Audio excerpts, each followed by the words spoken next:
Ladies and gentlemen, welcome in here. Murder Church on a Tuesday night. What is going on? Episode 7, the Phil Spector.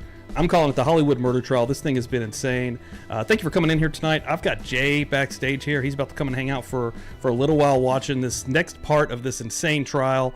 Thanks so much for hanging out. I just sent out a tweet. Please give that a share. Let people know that you're hanging out on Murder Church tonight. Let's go.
Let's rock. Ladies and gentlemen, what is going on? Murder Church, and not saying good morning. This is a Tuesday night. What's happening? Thanks for coming in here. Appreciate it. And let me just do an old refresh real quick. I have to do this about every time to get Botrix going, but she should wake up. What is up, everybody? Thanks for coming in here. Like I said before we got started, please give this a share. Let people know that you are hanging out with us here tonight. We're going to go for a little while. I got 2 videos to watch here tonight moving forward in the Phil Spector trial. The first one's about 41 minutes, and the next is about an hour and a half. So we're going to put in a session here, folks. Before we get started, though, I am happy to have none other than Jay in the house. What's up, dude? What's going on, man? Not much, man. I'm excited that you're here, and like I was posting today about this, actually. Like, I kind of can't get enough of this trial right now, dude. Dude, Phil Spector, for people who don't know, I'm a massive Beatles fan, and my dog's name are Penny and Prudence. But what I find, I was thinking about this when I was coming on today. He's famous for like this wall of sound, and like, I don't know if people know this or have talked about this before, but like Let It Be was like a big album that he did with the Beatles, right? And people know like the Long and Winding Road. Certain songs have this like, this loud, like the orchestra and like the strings. It's like heavily produced. That's what he's famous for. Mm-hmm. The wall of sound, yeah. Yeah. And what's funny is Paul McCartney hated it. He did not like it. And for folks who are fans of the Beatles, they'll know. I don't know how. A few years ago, they released "Let It Be Naked," and basically what that was what Paul McCartney wanted. Like he took all that shit out because I didn't know that was a thing. Yeah. Check it out. And it's like he couldn't stand it. Like he did not like that sound. So like, and then I saw you post that video where I didn't know that Spector was background vocals on "Oh Yoko" with John Lennon. Like I didn't know that. There may be others, but I don't think there's many. But that is one that actually, I was kind of doing a little bit of reading beforehand. Lennon thought that he would be perfect as the background vocals because a lot of times Spector was doing the piano and stuff. Right. Well, you think about it, like this guy worked with the Beatles, like to me the greatest band of all time. This guy obviously had like this. He worked with so many people. He got this God complex. Absolutely. He thought he could do whatever the fuck he wanted, and he was never to be held accountable, and that's why we're here today. That is literally it. You nailed it down. He had a God complex because of, he was a millionaire before he was 21 years old. By all accounts, if you want to use the word genius, that's fine, honestly, because of what he's done with his career. But I think that went to his head. And the older he got, the more, because people in that position, they're not told no. You know what I mean? Right. Usually not. And if they are told no, those people don't hang around for long. Right. So Charlotte is right. The Ronettes, that's the song "Be My Baby." It's a very famous song. I'm pretty sure he produced that. It's in a lot of movies. He was massive. He was a massive producer. Dude, it's crazy. Before I got into this one, this was all by accident, honestly. Like, I didn't know about the trial. I'm a fan of the Beatles, but I didn't know who produced the albums, And this was all by really Alan Jackson. Once the word kind of got out that he was the prosecutor of this, and we did that Feral Friday where we were kind of hyping it up and we had the votes. I'm glad it landed on this one because it's long, and this may be an entire year of Murder Church. I'm not sure because of how long it actually was in real life, being 6 months. But dude, so far, episode 7, I think this is the only one I've done off a Sunday, so this is basically still 7 weeks, 6 weeks, something like that. The interest is still there, man. So yeah, it's a wild one. And dude, last week, the end of the last episode, the clip that I was putting out on X on Twitter, those voicemails. Right. He threatens Dorothy's life, his ex-girlfriend. Like right there. He just, I mean, so after I hear that, and people that know about the Phil Spector trial, that know about this exact one, dude, like it took 2 trials. Like, what are we doing here? Was there? I don't know. It's mind-boggling, and I'm just thinking 6 months. Like, imagine you're a juror. Like, it just boggles my mind to have a half of your year. Your just life taken away from you. Can you imagine that? Dude, yeah. Whatever your regular job was. When you even went back to your regular job, they're like, well, man, your position's been... See ya. Yeah, we've had a guy for the past 6 months, Dude. 5 months, man. We can't do like, that's insane to me that they could take people away. I mean, I'm sure there's a law that they can't take away your job. Maybe not back then, but you know what they would do? You'd come back and they'd be like, oh, yeah, everything's good. And about 2 or 3 weeks later, they'd be like, right. Something's come up here. Right. They'd probably play, there'd be a play around... Laura from Oz just came through and gifted out a membership. Let's see who got that. Kelly Bobelli. Let's go. So the judge is going to welcome you to the party. The judge of this exact trial, Judge Bruce Willis, Judge Diehard. By the way, I think it's, I know, it's Kai's birthday, so happy birthday, Kai. Oh, shit. Happy birthday, Kai. Hell yeah. There she is. What's going on, Kai? Hell yeah. Fucking awesome, too. Always coming through here and showing nothing but love. I see Charlotte out here tonight, too. She is up late. What is it, like 1 a.m? And has to be. It's got to be. I think they're 5 or 6 hours ahead, if I'm not mistaken. That's insane. Let me see. What else going on? Oh yeah, we got a house in here tonight. So what I want to do is, I was hoping that would happen because I still have 1 or 5 actually memberships that I can gift out. Nice. I gifted out 5 on Sunday for June, and I have 5 more to do, and I'm going to do those right now because I was waiting to get some folks in here. Membership gifts. Let's see who gets these things real quick. Let's see who's going to pick these things up. Who is going to grab these? Let's see. City Kitty got one. Nice. Kim. Hello Spring got one. Tiff Knox got one. Debbie Blair got one. Kraken Studio. Nice. Kraken Studio's been coming through also. Yeah. Welcome to the party, pal. That's awesome. Thank you guys so much. Or welcome in here, rather. And keep an eye on memberships here, Publicly Buzzed this month. I'm going to have some stuff planned for you guys. So, hell yeah. All right, guys. We're about to rock and roll. We're going to get in here. The first, what was it? Diane Ogden, a former friend of Spector who also claims he held a gun to her head when she tried to leave his home, takes the stand. So we have, it seems like we have, hold on. What is happening here? This thing's going off in my head still. Is that all from me? Yes, it is. I still never fixed that. Even when I do it to myself. I don't even know what you're talking about. Oh, sorry, the sound effects. Oh, I don't hear. When I gifted out the memberships, I still hear them in my head, so it kind of got me off track there for a minute. Sorry, Holly Berry is in here. I finally saw a picture of Holly Berry when she was tweeting from CrimeCon. Me too, dude. Yeah, and we're going to be, I'm not sure if you know this, Jay. Maybe you do. We're going to have Holly Berry producing an entire episode of Feral Friday. No, nice. Bro, so we have her in a private group, me and Dan, and on Twitter, and we're kind of putting this together. It's either going to be this Friday or the next. I need to get with her and really lay it down. She's got some cool stuff that she wants to do, but I think, unless she's changed her mind, because she was a little bit buzzed up that night when she said this, but she said that she wanted to come on the show, so she may be live and in living color on Feral Friday soon. Very cool. So we're excited about that, but hell yeah. Probably bear a little love there. But yeah, let's rock and roll, guys. And yeah, it looks like that we're in, let me take that down. We're in for a night here. Make sure I got the sound correct also. Boom. Back on the record, the parties at present is heretofore with the exception of the jurors and the alternates, yes? We have a legal matter. All right, for a moment, please. Okay.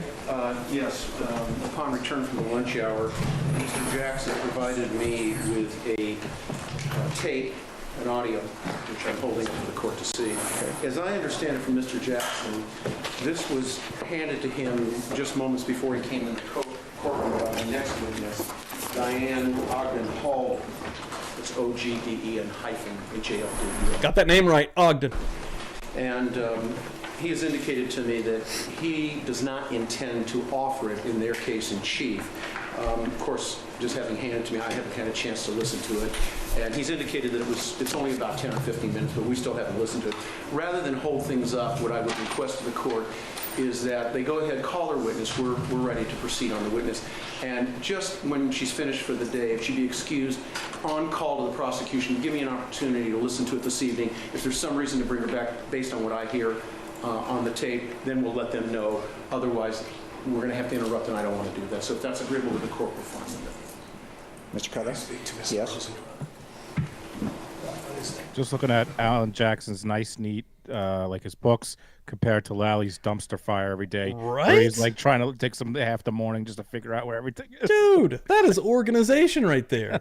Yeah, dude, Lally's is a madhouse. He's just going over there flipping through papers. What a mess. Going crazy. Yes. We just found out about this, so I understand. that's why we're Okay. having a confab now. Your Honor, I hope so. No, we don't. No, you can see he's been rocking this wig for a while now. I don't know where the rest of his wigs are, but I'm dying for the fro. is going Like, how hilarious would it be? We start an episode and you look over and there's just giant fro sitting next to his defensive team. on behalf of the defense team So ridiculous. cross-examine Diane Ogden Halder, and he shares with me, as does Mr. Spector, that he would prefer to have the opportunity to listen to this first before he starts his cross-examination. Well, it depends. Do the people have any idea what it is? I listened to it over the lunch hour. We were just given it. Give me a synopsis of what it is. It's, I didn't count the number of messages. It's a number of voicemail messages purport to be from Phil Spector to Diane Ogden, variously saying, call me back, or one of them is you know how the old-fashioned machines would beep and you could pick it up and it would still record both ends of the conversation until someone hit a button? Yes. One of them is of Diane and Phil speaking about... Funny you should say that, Tiff. He was the defense attorney of John Gotti. He is a mobster lawyer. Nothing. Hi, how are you? What's going on? It's been a long time, or, you know, good to talk to you, or good to hear your voice, or something like that. And then I think she hits the button. The others are him leaving messages. Where are you? Call me back. Why haven't you called me back? My number's such and such. Things of that nature. Of no import for us. We're not going to use it in anything of that nature in our case in chief. I appreciate it, Your Honor, but we haven't heard them, and the extent of the relationship between Ms. Ogden Halder and Mr. Spector is extremely significant to us. So Here's what I'll do. what do you think we ought to do I've got a tape recorder here. If you What would I'm take going to do, we're going 15 to minutes. bring the jurors in. We're on their time. We're going to have direct, and between direct and cross, you may have a recess, and you can listen to the tapes. Okay. Okay? Yes, sir. All right, thank you. Let's bring in the jurors. No, I thought you said...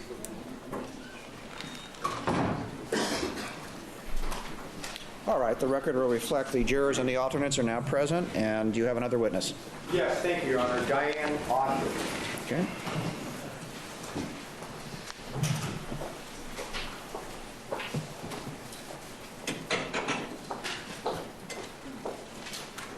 What I was saying before, though, he has a little bit of a habit of pointing guns at women's heads, it seems. And I was saying this, actually, I don't know if I was saying this Sunday or if I was just telling this to Cassie. With the two that we know, the other lady and this one, we know that he likes to wave guns around and threaten them, and especially if they're trying to leave his house. And what we do know about Lana, when she died and the way she was kind of found, she was still clothed, had her purse on her even still. You know, maybe she was like not up for whatever Phil was trying to do, and is like, I'm going to get out of here. And he starts to threaten her with a gun. Right. But maybe, and I'm sure heavily intoxicated, and maybe didn't have the intention of actually killing somebody, but you never know what could happen in that type of situation. So, Right. I mean, should not. That's insanity. Back to that God complex, man. Like, That one episode, they were talking about how much he drank, and I'm like, holy shit, I'd be dead. At the first part of his night, I'd be dead already. Like, And then he goes to like 6 other places and still has more. Dude. Yeah, dude. I don't understand people who can. And I guess it's just true alcoholics, right? People that can like. That's just how you work, or that's how your system works. But man, yeah. And I drink. I mean, I drink brewskis. I drink some liquor. But dude, I can't just drink all night long. Like people that can like start at like 5 in the day and go to like 5 in the morning. That's a different thing. You do solemnly swear that the testimony you may give in the cause now pending before this court shall be the truth, the whole truth, and nothing but the truth, so help you God. I do. Thank you. Please be seated in the witness stand.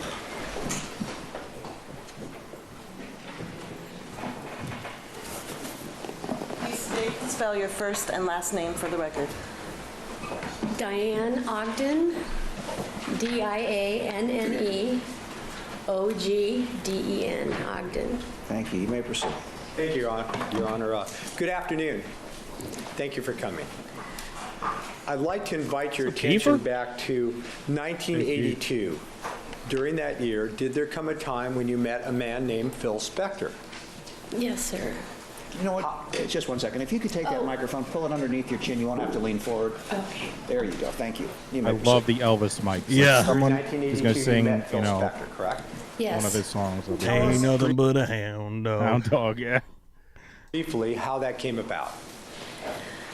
I had just done You are forgiven, a Dave. music show with the Eagles, and the publicist on that show and I became friendly. And she was Phil's publicist named Nona Egan, at least that's what she said. And so she arranged to have dinner, and this is a long time ago. She wanted Debbie Pryor and Philip and I to all meet and have dinner at La Maganette, because that's where he liked to go. Well, let me ask you a couple questions as a result of that answer. La Maganette, what's that? It was a restaurant like across from the Fox and Hounds, I think, wasn't it? Or the Scandia on Sunset by the 9000 building and by Hamburger Hamlet, and not far from his home that he had in Beverly Hills there. The castle. Sometime later, you went to a home in Hollywood Hills or Beverly Hills, is that correct? Yes. And it wasn't far from this restaurant that Right. you just told. Okay. Remember, we can't talk at the same time, okay? Okay, thanks. Another question as a result of your first answer. You mentioned you just finished working on something for the Eagles. Yes. They were a rock group back then. Mhm. I did a lot of benefits with a lot of people, and I also did a lot of comedy shows for HBO and Richard Pryor series, and I was a talent casting It's pretty crazy. Damn. coordinator and did many, many shows since 1976. So during the period of time that we're talking about, at least in about right. 1982, you were involved in the entertainment industry. Yes, Did you have anything to do with the Grammys? yes. Briefly tell us. Well, the Grammys I have worked on for the last 20 years. So I think I only missed one in 20 years. And I help coordinate the talent, rehearsals, and all the musicians. And my best friend, Tisha Fine, she is one of the producers. And it's like one big family, the Grammys. I mean, everybody's worked there forever, so. But in addition to the Grammys, you had a larger role in the entertainment industry. Oh, definitely, yes. Now, notwithstanding that role in the entertainment industry and the Grammys, when your friend mentioned that Phil Spector wanted to get all of you together for dinner at this restaurant, did you know who Phil Spector was? No, I didn't. She said she wanted to get us together, Okay. not that Philip wanted to. I like this comment. In case I ever forget, I'm with Americans. There'll always be a beautiful names like Dixie. I don't even know what the next one is. What is that? Dixie Jean? Joe. Dixie think. Joe, Mandy Joe, and Cora Jean. Dude, those are some even Southern style names right there. My grandma's name was Eva Marie. Eva Marie, 2 names also. All right. And I did not know him, no. Did you go to that dinner? I did. Holy shit. And it was at the restaurant that Kaylin I Ray. can't pronounce, but La Maganette. right. Is it there anymore? No. Okay. Did you see Phil Spector in the company of other people after that first meeting at the restaurant. Yes, I did. Explain that to us briefly. Well, excuse me, Philip would have Donna, his secretary, call me and arrange, to meet there. I think we went there roughly 6 different Shannon? times, and with a variety of people. And Deborah was there a few times with me, and Dennis Hopper was there one night, and Name it dropping. was just his favorite place Yeah, to she go and is. relax. And At that time, you're referring to Phil Spector. yes, And you mentioned at one point you met a group of people there, including Dennis Hopper. right. Now, Phil Spector, did he call to arrange these or someone else did? No, well, Donna, his assistant at the time, would call each person and have them say, Mr. Spector would like to meet you at such and such a place. Would you like to do? Like, this is a beautiful lady. She is in the world of entertainment. How do you end up in a room alone with Phil fucking Spector? I don't give a shit what the guy does. He looks like a fucking ghoul. He looks like the fucking Tales from the Crypt dude. Like, what are we doing? Like, how does this happen? Just say fucking no. Like, Well, I think she's about to explain it. I think she is I don't probably about to know. explain. What the hell, though? Like, Do that, either yes or no. And that's how it would happen. He would never call me. She'd call. Now, did you go each and every time that Donna called, or No. just sometimes? When you were available? Yes. Is that yes? Yes. Okay. Did you find being in Phil Spector's company, at least at those dinners with these other people, to be a pleasant experience or not? Oh yeah, it was always fun. He was very funny, and he was always go, funny Steve. with Debbie Pryor because she's funnier than. he's funny. All right. He's a charming guy. guy, apparently. What the hell? I guess it changes. You got to get some of them drink. Well, they're at parties, so it's after he gets you and then he thinks that he owns you. That's the problem. Yeah, It's exactly. that God complex. When he's no longer charming you. Yeah.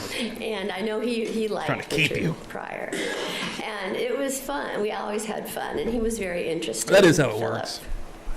Now, after that, I think you said you went to this restaurant with this group of people that included the defendant, Phil Spector, 5 or 6 times. Is that correct?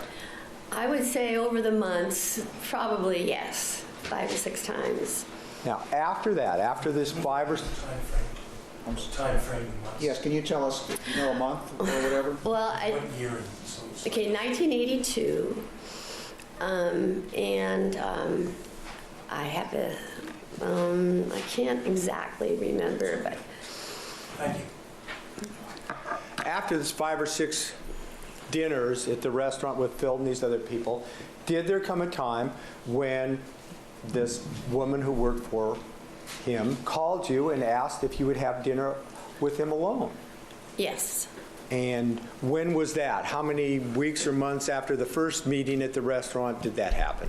The really old trials that have like high production, man, they are freaking awesome. Like the audio in it's amazing. The visuals are usually really good. The acoustics, man, I don't know what it is, but the only shitty one we've had was the last one. It was in it was Bristol, Tennessee or whatever. It was a shitty, it wasn't a big one at all. And the audio in that one was pretty crappy, but all these big ones have been pretty awesome to actually be able to hear. I would say a couple of months. I mean, a few months.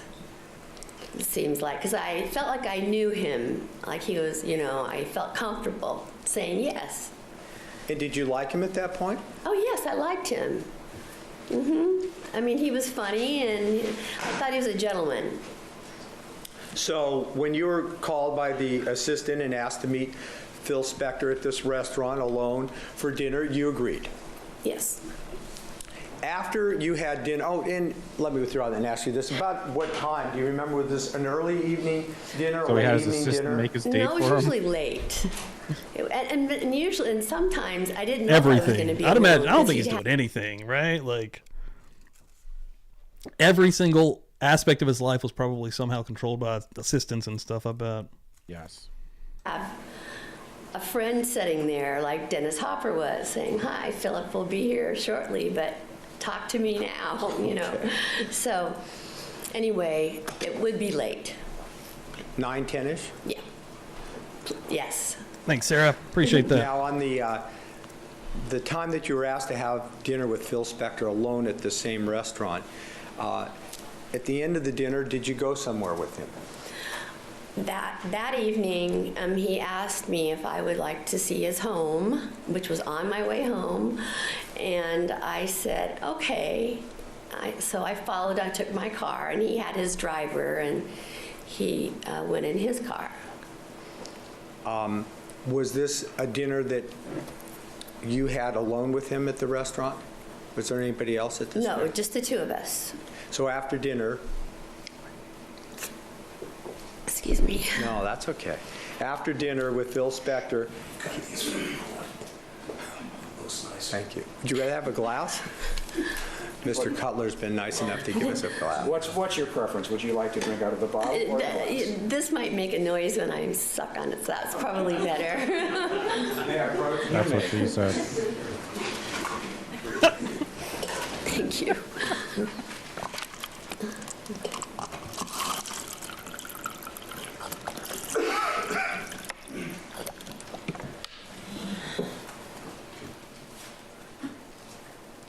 This would have been the first time you'd been to Phil Spector's house. Yes. And this was in the Hollywood area, or where No, was it? it was, the zip code's 90069. It's Beverly Hills. It's right before you hit Truesdale, and it's right on off of Sunset, up Sunset, in those hills. And So you agreed to go up there. You went in your separate car. Yes? yes. What happened when you got there?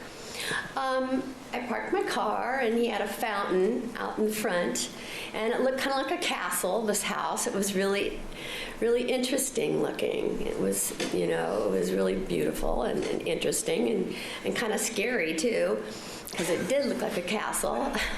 And so we went in and talked, and it's been a long time about I understand. what we talked about, but we had a nice little time.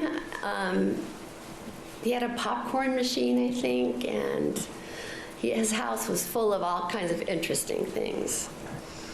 A little different than some? Yeah. Okay. Do you recall whether or not Phil Spector had been drinking that night, either at the restaurant or later on at his home? Well, yes. He had. I don't know if he was drinking at his home. I don't recall that. But he had been at La Maganette, but I didn't think overly. Right. I didn't notice him slurring his words or anything. After you'd been at his home, after the dinner, and seen the popcorn machine, the other interesting things, did there come a time when you decided that you should leave? Yes. And did you communicate that to Phil Spector in some way? Yes, I did. How'd you do that? What'd you say? Well, as far as I can recall, I said, Philip, I do need to go home. I have to work tomorrow, and it's late. And he didn't want me to go home, and he kind of disappeared. And I put my purse in my arm, and I'm waiting, and I heard this buzz, and it's like he locked the door on me. He had bars on the front. I guarantee she's explaining exactly what happened to Lana Clarkson, man. This is the first fucking date? Right? This is like the first. Jesus. Come on over. Front of his door. Yeah, the first night with Lana. The first time they had met at that club that night. She comes over and. Holy shit. Dude. And they locked, and he had a button somewhere he could push and lock them, so you couldn't get out. So you're locked in the house. Is that yes? Yes, Go. And in an earlier answer, I think you said you had a purse with you. I did. I always do. Some kind of handbag? Yes. Was it over the shoulder? Is that yes? Yes, that's true. And when you got ready to leave, what did you do with the handbag?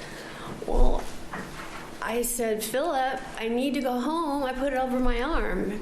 And I said, please, and I tried the door, and it was still locked. And after begging him a couple of times, he did finally unlock the door. What else, if anything, did he say to you about either letting you go or not wanting you to go? What did he say? I thought that was odd because I'd never seen him act that way before. And, so I thought he was just playing a joke, because but I hadn't seen that side of him, and he wasn't really laughing. But I was, because I was nervous. So. Were you a little worried? I was worried, yeah. I was worried, but then I thought, well, why should I be worried? I've known this man for a few months, and I wasn't that worried, but I just thought that was unusual for him to lock me in. But he was just playing with his door and his buzzer. So after the door was locked and you had the conversation you've told us about, did there come a time when you were able to leave? Yes. Mm-hmm. And is that yes? Yes, it is, and I did leave. Okay. Got in your car and left? Mm-hmm. Yes. Okay. Sometime after that, did you become his work for him in some manner? Well, that was years later. Okay. This was 1982, and I would keep in touch with him. He would send me birthday cards, and he was very sweet, and call me now and then, and just to say hi and leave a funny message. And then in 1988, I saw him again. I mean, I don't know how we saw each other, but in this business, you're always going around in the same circles, and maybe Debbie Pryor called him and said, let's go. I don't remember, but anyway, he got in touch with me. I was living at the beach in Santa Monica, and Go ahead. And he asked me if I'd like to help him if I wasn't working, because I have show to show to do, and I have intervals where I wasn't working. And I said, sure, I'll help you. And So what did you do to help him? Actually, he trusted me a lot. I felt good about that, because I would call the bank for him and do change his CDs and put him, do banking stuff. Change his CDs. And invite people to the parties at his house, just small ones. Host the bowling parties. Invite people to the bowling parties. Did he often have bowling parties? He had bowling parties for his friends, So you acted as his kind of a special assistant in a way? Yeah, I think so, and friend, And you were compensated for this? Yes, I was. During this period of time when you went to work for him, to the degree you told us, did you learn that he'd moved? Oh, he sent me some thing in the mail that he had moved, or called me on the phone and said he'd moved. And where did he move to? Do you recall? Pasadena. Now, did there come a time when you went to that Pasadena? Oh, sure, house? yes. And was there a time you went to the Pasadena house and had a bad experience? Yeah, yes. Do you recall when that happened, month and year? I recall it was in 1989, and about March in that area, 89. Hey, Ann, thanks for coming in here. Appreciate it. I think he'd ordered a fight or something, and he had some people over, and it was getting late, and people were leaving, and he didn't want me to leave. He didn't want me to leave, and I thought, oh, here he goes. He's just going to lock me. I didn't think anything of it. And I'm saying, okay, Philip, now I'm going to leave. I have to go now. And I put my purse on my arm. Yeah, like she's treating him like a child. Like even the way she's talking about him right now. And I'm saying, bye-bye, or however, give him a kiss on the cheek, whatever. What the fuck? And he goes... Literally a child. He's from the side of my right side, and I hate to say this, but he had a rifle in his hand. I don't know where he went to get it. I never saw where he went to get it. Okay. The house was quite large. And then he was screaming at me. What was he, and this was after you said that you were going to go home. Is that right? Yes. Ms. Ogden, at any time you just want to take a little break, we can just ask the judge, okay? Okay, yeah. Okay. Okay. All right. So about what time in the evening was it when you told him, announced to him with your handbag over your shoulder that you were going to go home? Do you have any idea? No, not exactly. Late? It was probably around midnight. And I want to make it clear, too, that I was subpoenaed to come here, okay? All right, we're going to talk, well, we can talk about Okay. that right now. How did as good as I'm sure she's scared, honestly. from this? Sorry. And that's okay. Did there a long time after this, but not too long ago, did you meet a man named Brian Bennett? Yes, I did. Okay. And he worked for the Los Angeles District Attorney's Office. Why are we victim blaming this woman? Like she went to his house. She didn't expect him to pull a fucking gun. She doesn't want to be there. This is a nightmare for her. This is not her fault. Why are we shaming this fucking woman? Phil Spector's the fucking monster here. Yeah, and even her reliving this, dude. She started out. She doesn't want to be there. She's terrified of that man. He's a fucking creep. She's not hurt. Why? She's the fucking monster. Yeah, dude. Yeah, like she started out pretty much telling it as normal as you possibly could, and the closer she gets to this, especially this situation, she's getting very upset, and then making sure people know I have to be here. Like, I mean, that is scary as shit, dude. That would be terrifying to be in someone's position like hers, in the room with the guy with, unimaginable, expendable income to do whatever he wants with, and we already know he's evil. That is scary as shit. Like, yeah, and I talk about this all the time in my streams. Like these innocent people that get caught in these webs. And now, what year was this trial? 07. 07. So how many years ago? And now we're watching her. Like she had to go to that thing. She got subpoenaed. She didn't want to go. She was scared as shit to go to that in the first place and go up against this, fucking monster. And she says, I was subpoenaed. Like she want to be there. She's scared. And now we're all watching her. And all she did was like she went on one thing with him, and he was a fucking creep, but he thought she was joking. And then he was friendly with her. Yeah, he worked up for many years after that to get her back to this position. And then years. She's working from whatever the relationship is. She's like, all right, I'll go to his house. Like she's not like. It's bad dude. for this woman, man. I can't even imagine what's going to happen with the defense side once they get up there. That's correct. I don't know the one dude's name. He's not the John Gotti defense attorney. I need to get all their names. Kraken, who said that in here, that'd be an excellent addition to Murder Church. The first season, I used to pop up the names with a picture. I should have kept doing that. At least people know who's on the witness stand and who the defense attorney or the prosecution is talking.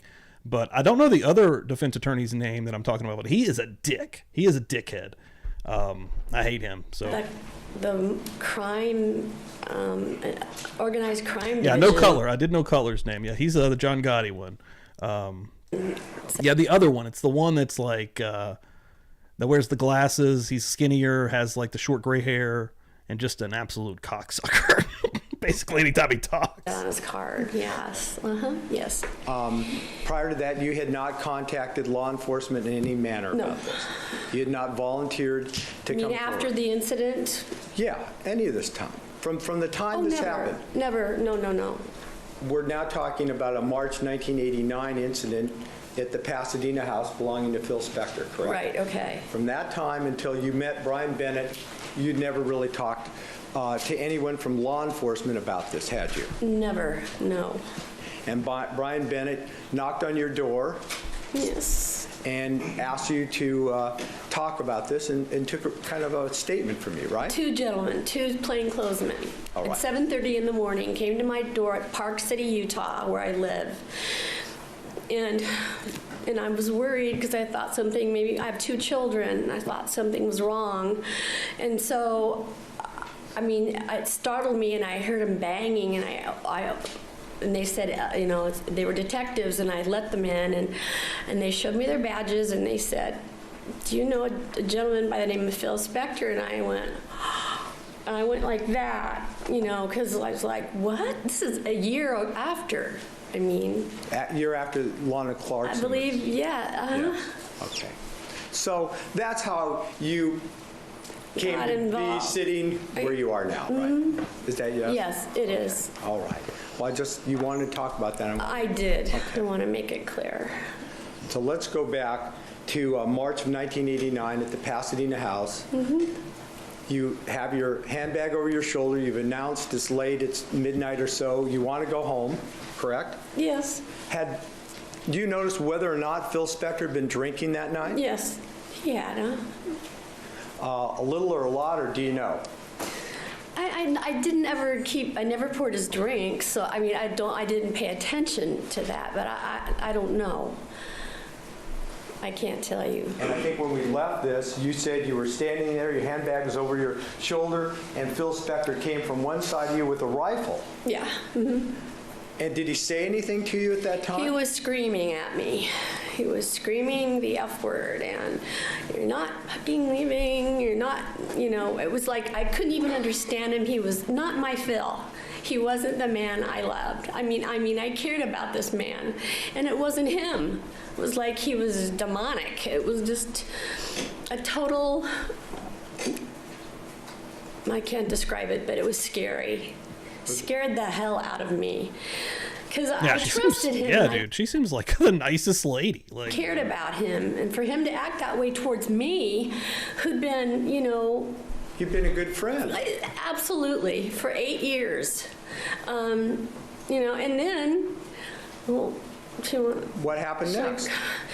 And I sat down because, I said, please don't do that.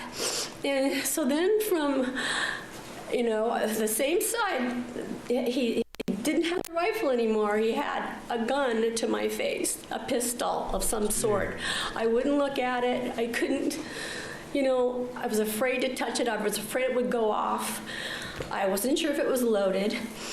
And he had it here. He put it all over me, yelling things that were like just, just scared me. Reminded me of my stepfather that was so mean to me. I mean, it just scared the hell out of me. In your last answer, you said that he had a pistol and he pointed it, and you correct me if I'm wrong, I thought you pointed at your cheek and in your forehead Yes. and near your nose? Yes, just all over. He was, and as he was talking and screaming, not being him, he was just like taken over by something. I don't know what, but he wasn't Philip. Did he repeatedly touch your face Yes. with the gun? Yes. And to the best of your recollection, what was he yelling at you as he's pointing the gun and touching your face with the pistol? It was like hard to make out. It was his high-pitched screaming voice at me, and the F word was in it everywhere, and bitch was in there everywhere, and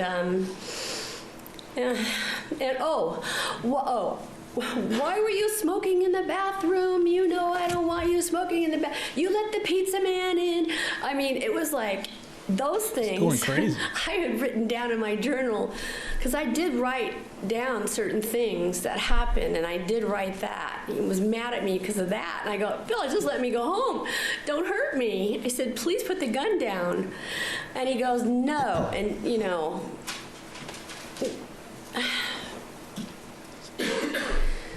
an interesting question, Tiff. Yeah, is there any dudes that this happened to? So as you told us, he's pointing the gun at you, touching your face, and you're saying, please let me go. Please let me go, Philip. Why are you doing this to me? And I couldn't even hear him anymore. It was only like, what am I going to do? He's going to kill me. At some point, while he's pointing the gun at you and screaming at you, did he make a demand for you to go somewhere else in the home? Yes. What did he say? Okay.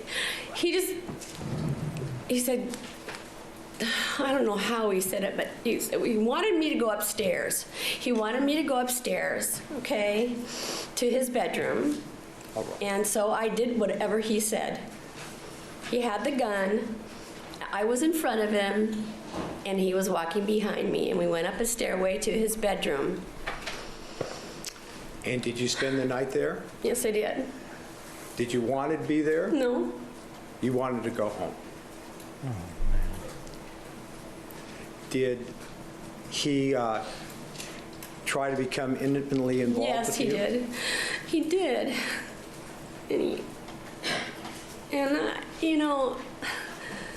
I cared about him. He didn't have to do that, He could have been romantic but he did it by gunpoint. He wanted to rape me. I mean, it was totally, I don't know why he was doing this. Did you spend the night there in his bed? Yeah, I did. Do you know whether or not there was a gun nearby that evening? I didn't see him put it away anywhere, and he stayed right there, so I imagine he had it right there. I wasn't moving, except for he told... Please go ahead. Well, he had me take off some of my clothes, and he tried to have intercourse with me. And not being... He wasn't screaming then, but it was just icky, because it wasn't him. And I'd never had a sexual relationship with him. So... And did you that night? Well, he tried, and it was... So after Steve, that you might just evening, pause, that night, just maybe tell the folks in the chat, like, you guys, this is tough stuff. Brooklyn's putting trigger warnings. If you guys need to take a break from this, this is heavy. This is super heavy, heavy stuff. This guy's a fucking monster, fucking creep. But this is tough. So if you guys need a break, take a break. Totally get it. Yeah, this has been the heaviest thing for sure this season. This is wild. But yeah, totally get it, man. If you guys need it, and I saw Brooklyn posting that up in there. Yeah, walking away is I get it. in his bedroom at some... Yeah, dude, and having to, again, she's forced to be here and having to relive all of this, and like right in front of him.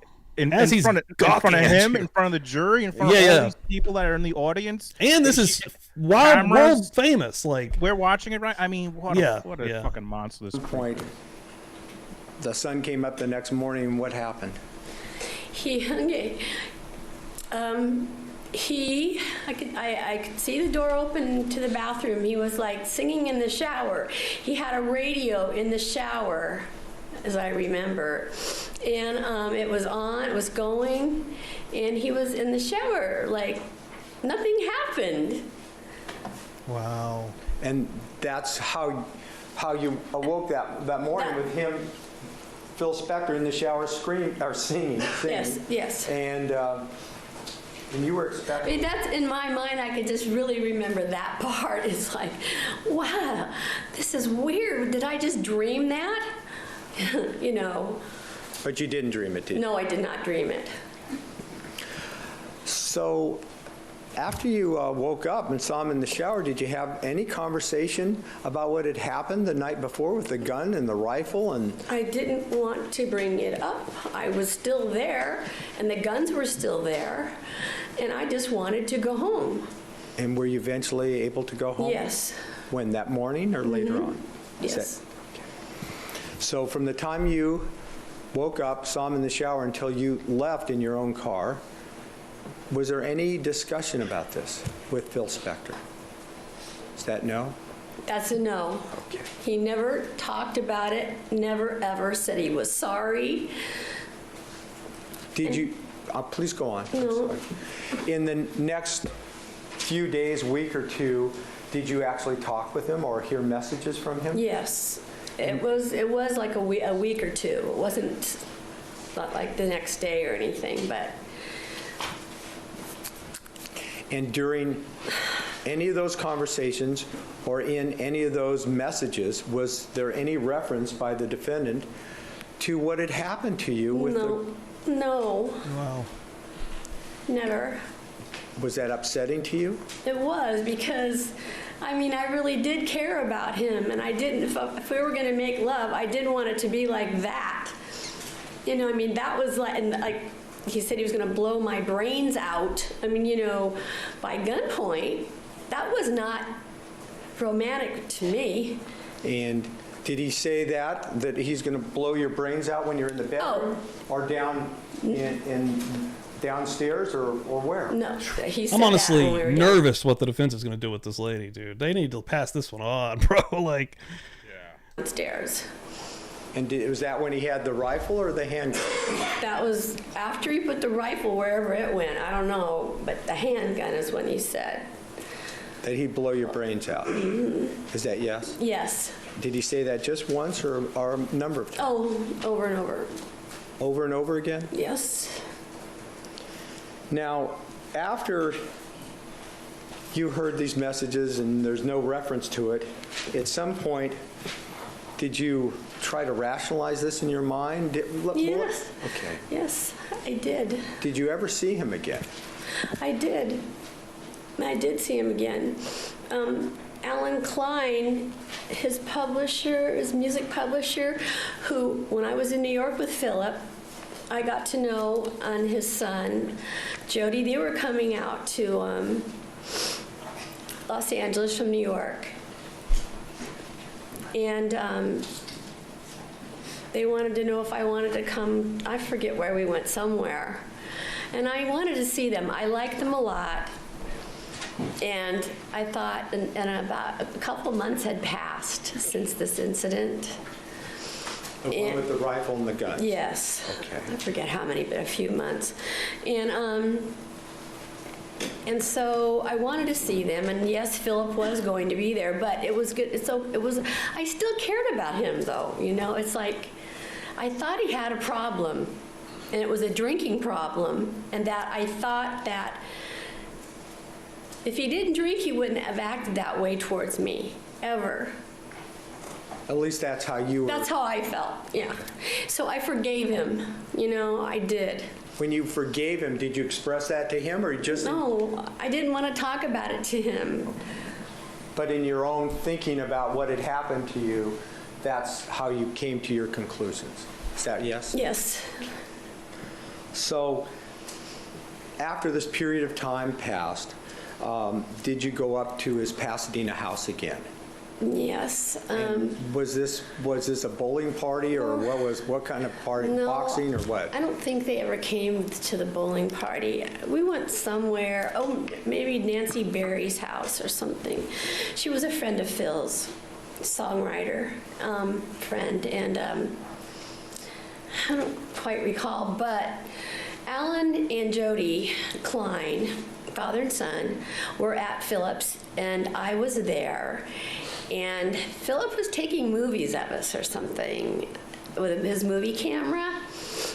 And anyway, we were there for a little while. It was time for everybody to leave. I wanted to leave. They wanted to leave. They were staying at the Beverly Hills Hotel at the time.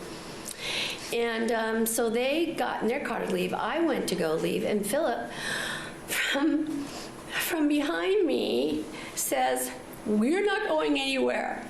I can't stand the sound of your voice." He's screaming that at me. And I said, "I have an Uzi here, and I am going to kill you." And I'm like, "What are you talking about?" Phil Spector said he had an Uzi with him? Uzi. And he was going to kill And you? he had it in his hand. You saw a gun? I saw that. I saw that gun. Well, what did it look like? Well, I drew a picture, actually, of it. Well, try to describe it. It had like a long thing that came down. It was not like a regular pistol. Had long, maybe like a clip? I can't but I did draw a picture of it. But anyway, and so I said, "Philip, stop it. I'm just gonna go home. Don't do this to me again, please. You're drinking too much. Just go back in the house." No. And so I ran to my car. He's running after me. Did he have the Uzi as he's running after you? He has the Uzi as he's running after me. And I'm trying to fumble for my keys, or I don't remember if they're on the floor, or if I think maybe I probably put them, because I put them right in the ignition. I started up, the windows were rolled up because it was kind of cool. And he puts the Uzi and he bangs it on my window just like that. It's banging on my window. I thought he was going to break the window. And so I gunned it, and it was a 4-speed. And I'm like, "Please, God, please, so let me out of here." And so then he did it. I can see him pointing at me like this in my rearview mirror, and I'm ducking and trying to drive, and I know the gate is open because they had left. And I just went flying out of there, hoping I wasn't going to hit a tree, because I was ducking. I thought he was going to go through my back window with a gun. You were ducking because he was standing behind you? Yes, he was running after me with the Uzi. Holding it in one hand or both hands? One hand. Well, I don't remember. I know he was slapping it with one hand against the window. Before you left? Yeah. The As I'm trying to, yeah. And then he was pointing the Uzi at you as you drove out the driveway? It was dark, at this but fucking yeah, guy. I mean, you know, it was kind of dark. But yes, I could clearly see him running after me with the gun. While he was slamming the side of the Uzi against your window as you're trying to leave his house, was he yelling anything at you? Yes, but I didn't want to, I had my windows rolled up. I didn't want to hear him anymore. I was like, I just wanted to get out of there. He was saying nonsensical things, you know. How about when It was like you got past him and he was pointing the Uzi at the back of your car? Could you hear if he was yelling anything at you? He was yelling. He was yelling the whole time. He was just yelling. He wouldn't stop yelling. And the other people had left. Yeah, he waited till Were she was able alone to there. escape the residence. Yes. And went home. Is that right? Yes, it is. Obviously another upsetting situation. Oh, it's like, I thought, that's it. I can't, I mean, he's not going to listen to me like, you need help, Philip. I knew he had too much of pride, and I don't think he even knew what he was Sustain, the objection is sustained. You may ask- doing. It's all right. You may continue to ask questions. The last thing that came in is stricken. The jury is admonished to disregard it. Thank you. Let me ask you another question. I think in your earlier answer you said at some point you'd had it. Is that right? You said yes. You have to answer out loud. Yes. Thank you. I'm sorry. That's all right. Did you ever see him again after that? You know, I don't think I did. I think that was it. And I know that he called me a few times. I mean, you know, and I wanted to talk to him, but it's like I didn't want to talk to him about what I really wanted to talk to him about, because I thought he'd get angry about it and say, "What are you talking about? I didn't do that." You know, he could. Sustain. Sorry. It's all right. Did he continue to contact you over a period of time or try to? Okay, I lived in Santa Monica on the beach there, and I got married that following March in 1990. And I moved to Florida. And he sent me a birthday card in 1990. After all this happened, in February, that's when my birthday is, and he remembered my birthday, and he sent me a lovely card.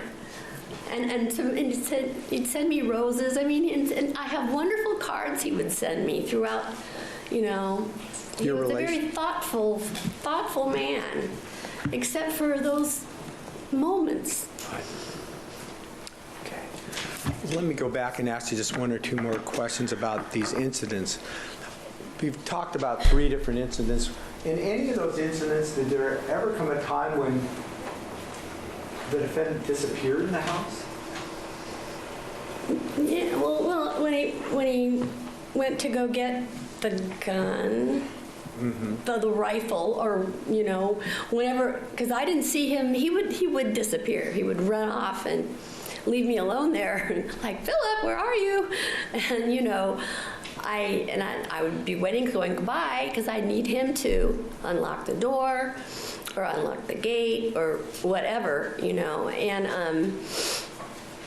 I forgot the question. I'm sorry. That's okay. I think you answered So it. rattled. Could I just have a moment? You may. We're going to take a break in just a short time, okay?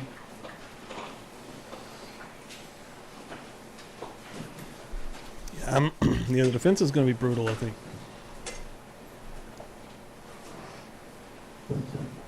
This might be a great time for a break. I think. All right. Ladies and gentlemen, keeping in mind the admonition, we'll be in recess for maybe 10 or 15 minutes. We'll call you as soon as we need you. You may step down for the time being. Thank you. The fly in here. Yeah, there's a part 2 of this that we're going to be going into here. Let me pause this real quick, though. And it is an hour and a half, so we still got a minute here. That was intense, dude. Yeah, man, I just feel off with this woman. That is crazy. I didn't expect that at all. But dude, like I said in chat there, how many times has this happened and you know, the woman didn't come forward out of fear? Just like this. Like, she didn't want to be here telling the story either. Absolutely. This guy had a lot of money, a lot of power, a lot of influence. You know, I'm sure there's other people who did not want to, fuck with the system. They're scared of what he could do. He's got all this power, and Yeah, dude. It's he's hanging with Richard. All that, she did that stuff, and it's just awful. That's just insane, awful. dude. Like, and waits to get a female alone before he, like many people are saying right there in the chat, he takes off the mask. You kind of see what's really behind there, and alcohol's fueling that too. Wasted with these rifles, Uzis, guns, just Uzis. What? And then he forces her to go upstairs. Just an absolute fucking monster. That story was insane. And the second story where she got away would have happened again. That's exactly what he wanted. Yeah, she's driving and like ducking because she's worried he's going to shoot out the back of her car. Like she could have, like she said, she could have drove it to a tree, drove it to his fence or whatever. I mean, dude, nah, when he gets whatever level of drunk, he truly gives no fucks at all. Like, but yeah, like from the imagery and the actual pictures and what we do know about Lana Clarkson and her death, I mean, there's so many similarities with the other two stories that multiple stories with the last lady here, but I mean, he has a pattern. He has a pattern that he follows, not regularly. He's not doing this nightly, but my God, I mean, it's insane. He wakes up and it's like nothing happened. I mean, takes a shower, singing in the shower. I couldn't even imagine what she's feeling after that, dude. Like, my God, dude. Now that was insane. That was brutal. Real quick here, hold on. Before we go into the next part here, let me show a little bit of love real quick. Gail came through there and gave us $20. Hell yeah, Gail, thanks. I love you, Gail. Gail's absolutely amazing. She's awesome. Gail will come through on you. Let me give you a little love real quick, Gail. Hold on. I think I got these hooked up here. Boom. Hell yeah. Looking through the chat here real quick. Everybody hanging out here tonight, really, really appreciate it. Like I said, we're going to go into this next part here. I think, Jay, what are you going to be hanging out? Another 20 minutes or so? Yeah, probably like 9:30. I'm an old man, folks. I'm sorry. I go to bed super early. That's why I wanted to start early, and I'm fucking so jacked that you're here, man. I love it, man. Yeah, well, thanks for having me. So, yeah, we're going to go into this, folks. And everyone, well, I was about to say it. Hit that like if you have not. Give her a share. And I saw everybody going crazy on Twitter with the shares. You guys are freaking amazing. That was awesome. And giving us a banger here on Murder Church, guys. And yeah, thanks a lot. Appreciate it. Jay, I am going to run upstairs for 2 seconds. I'm going to use the bathroom. I'll be right back. All right. We'll start it right here. Judge Bruce Willis. Judge Diehard. Hold on. Welcome to the party, pal. I mean, it could be his brother. Like, he looks just like him. They might not be twins, but it's crazy. Like, Of the jurors and the alternates, are we ready to I'll be proceed? right back, guys. A couple things, Your Honor. We have had the opportunity to listen to this now, and it is about Yes, 10 Laura. 15 minutes, Karen and I Reed, think that having listened to it, 8:20 it's the on my defense channel. position that we would like to play it. I don't know if Tomorrow, this machine 8:45 a.m. will play loud enough for the jury. Let's put it up on the... So I was going to ask, can we just stick it over on the, okay, that's fine. Secondly, as I understand it, there was a statement made as I was listening during the direct examination, something to the effect that she said she felt that she thought Phil was going to rape her. We want to move to strike that, and we ask the court if it entertains the motion to strike to do it in front of the jury because it was purely speculative on her part, and it was stated in conclusory language. So there was no foundation for it, and we'd ask that it be stricken. The motion to strike is denied based upon the rest of her testimony. That's exactly what she did testify to. So you can cross-examine her on it, but that's what I understood her testimony to be, that he tried to do exactly that. If you want to get to the details, you may do so. The motion to strike is denied. Very well. All right, let's bring out the jurors and the alternates. Your Honor, with Yes.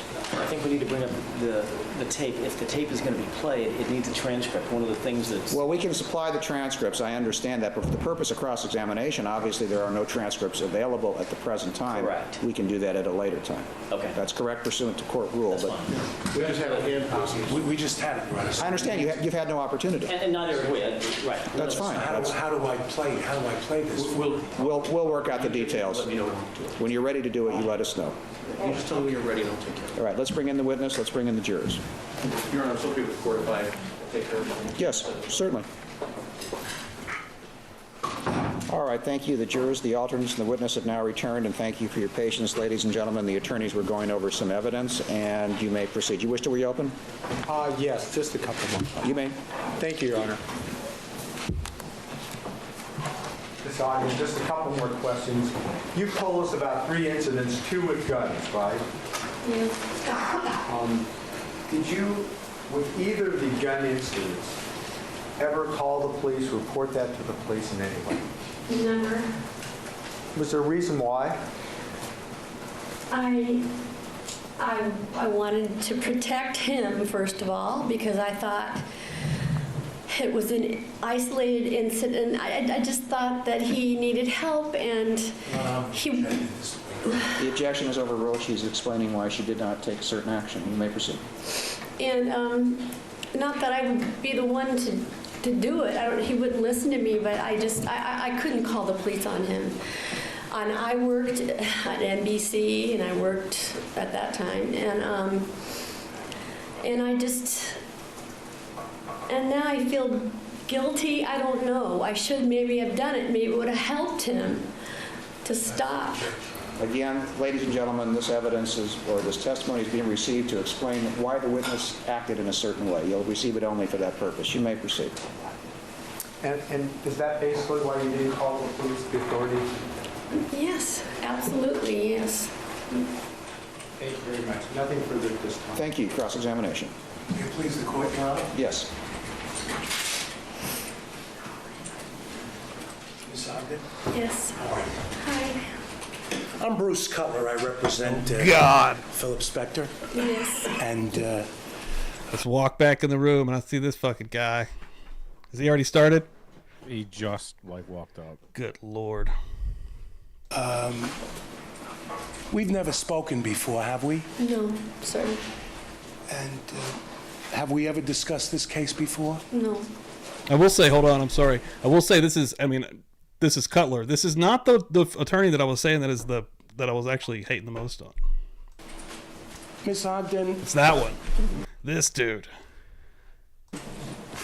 Today in court, you testified about certain things that occurred between you and Philip. Yes. Yes? Is it a fair statement, Miss Ogden, that according to your testimony, the last time you had any contact with Philip would have been 1989? Is that the idea? Is that so? Mm-hmm. You have to answer out loud. Yes. Thank you. And 1989. is it also a fact? Where are you? What are we doing, bro? 1989. 1989. What? He's like saying it in slow-mo and like, come on. Let's calm down. You heard Be a little less dramatic, about bud. the incident in which Mr. Spector is charged in this case for an incident that occurred February 3 of 03. I did hear about it, yes. And as a result of hearing about it, did you make a phone call to Philip? Yes, I did. Did he ever return that phone call? No. Miss Ogden, did you know the decedent in this case, a Miss Clarkson? No, I did not. Had you ever met her? Never. Had you ever spent any time with her? Never. Do you know what her lifestyle was like? No. Do you know how long Philip knew her, if at all? No. What's, Miss Ogden, 10 with you months, and Chevy. Philip, if I understood the testimony, there was a lengthy relationship or friendship Yes. that spanned several years. Yes, yes. In fact, if we go back to 1982, that's 25 years ago, yes? Yes. And did you Oh know my Philip God. even before that? A No. year or so No, it's before welcome in here, brother. 1982? So you geared from 1982. From 1982 to 1987 is 5 years. Did you begin what's described as a casual dating relationship with him? We were friends for... Did you ever use the term... yeah, She hadn't finished. Oh, sure. You You may finish it. We were friends, and he would send me beautiful long-stemmed roses and beautiful cards, and it was like, they were sweet, wonderful touches, but it was never really culminate in a real romantic relationship as I would normally have, with someone. I cared about him a lot, and I thought he cared about me too. But Well, 100% Phil. he didn't ask me to marry him or it wasn't that way. It was more of a, over the years, we would, go out here, go out there, but it was never, a lengthy sexual relationship or anything like that. Was it an wasn't- intimate relationship? No, I don't know what you mean by intimate. Was it, well, did you indicate to any of the investigators in the prosecutor's office that from 1982 to 1987, you Oh my fucking god! Every I'm time, gonna lose it on this fucking and guy. Philip Just enjoyed say a casual 1982, you prick. dude. dating relationship? Did you use that phrase, casual dating relationship? I don't recall using that, but Does it sound familiar? I could have said that. What is a casual dating relationship to you? Does that speak to intimacy or just This is gonna get friendship? bad, If you dude. can answer that. I think it could mean a kiss. It could mean having dinner and being friends, and him sending me lovely cards and lovely roses, and no sex. Is it your testimony that you had no sexual relationship with Mr. Spector? Is that the idea? That's right. Okay, that's what you're saying? Mm-hmm. So casual dating... I'm sorry. Yes, I'm sorry. So casual dating relationship would not necessarily include sexual intimacy in your mind. Isn't that so? That's so. Okay. And over the years, as you said, you cared about Philip. Yes? Yes, I did. In fact, you said he never asked me to marry him. Was that something that you entertained from 82 to 87? Just was it something you entertained? Never. Okay. No. Was not? No, But no, just that's okay. No. But you indicated before he had never asked me to marry him. Didn't you indicate that before? I just indicated that he never did. No, he never did. That's all right. Did you speak to Philip on the telephone from time to time? Yes, And he sent you cards and things of that sort? yes, And did you enjoy his company? I did. And did you find him to be generous, caring, funny, intelligent, and sweet? Did you describe him that way? Yes, I would. And Did you know, She had not finished her answer. You may go ahead and finish. Your Honor, these are... They're not always yes or no. I know, but Not necessarily. She may finish her answer and explain in her own Dude, way. this You may go fucking ahead. guy. What a douche. he was all those things to me. I mean, that's why I stuck around as his friend, and I did protect him when those things happened, because I was his friend, and I'm a loyal friend, and I didn't want him to be hurt, because I thought that he just needed help, but he didn't mean to do that. All right, thank you. You may proceed. Miss Ogden, Yes.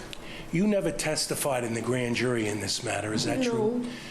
No. Your first contact with the prosecutor's office, is it correct, was in October of '04?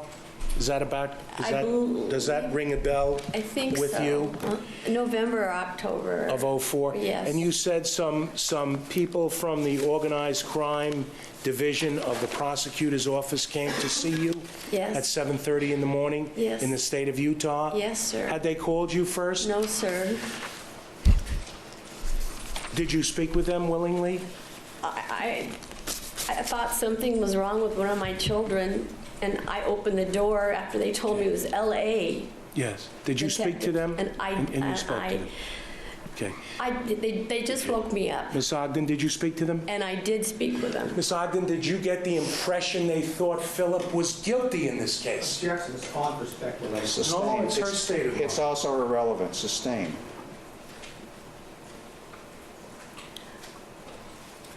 I did. No, there's no question pending. Thank you. Judge Bruce Willis is seriously trying to become my favorite.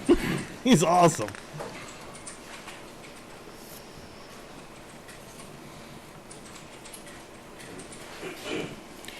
Miss Ogden, you also indicated to us that you were involved in the music business for many years. Mainly comedy and some music later on, yes. And did you become familiar with Philip's work through your friendship with Philip? Yes, I did.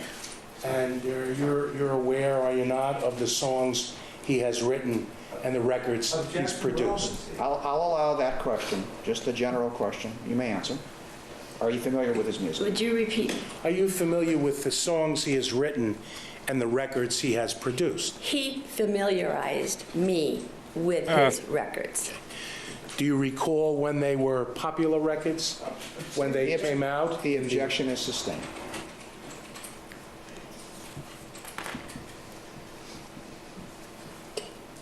Did you indicate on direct I'm examination? sure he wanted to let people know exactly why he was famous and who he was, Yes, right? Very, very. I'm sure that was like one of the first things. Yeah, because Did you he's a know little. that I work with the Beatles. Yeah, because he's a little bit, or not a little bit. He's a lot bit behind the scenes, right? I mean, he's.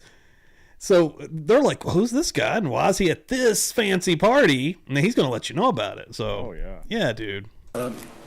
Miss Ogden, that Philip treated you as a gentleman. He doesn't Yes. really blink.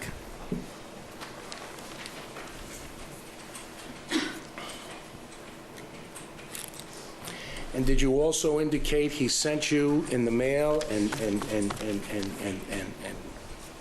Say that and you again, have dude. interesting and had What was it? He's like, and say end again, and Yeah, and, dude. And it was like 5.5. Now this guy may take this dude's title. Dear You know who it Lord. reminds me of? I don't know if you follow Barstool. There's a guy, Stu Feiner. He's like one of like. This guy reminds me a lot. He looks just like Stu Feiner. Stu Feiner? I'm gonna Holly, Google I just got a membership from Holly Berry. Thank you. Oh, Holly shit. Berry. Let me see real quick. Oh, man. Well, Holly Berry, thank you very much. Kaylin grabbed one. Jay grabbed one. Fuzzy Puff. Chloe's mom and Brooklyn got one. Hell Brooklyn, yeah. dude, nice. Welcome to the party, pal. Hell yeah. That's what I'm talking about. Holly Berry also got her own sound clip. Holly, I got it. You didn't want me to get it, but I did. Get them beers in the chat. Get them beers, and then probably nothing's in the chat, everybody. Thank you very much, Holly. Appreciate that. Holly, future producer of a Feral Friday, coming to your house soon, very soon. Keep eyes on that. Thank you so much, Holly. Appreciate it. withdrawn.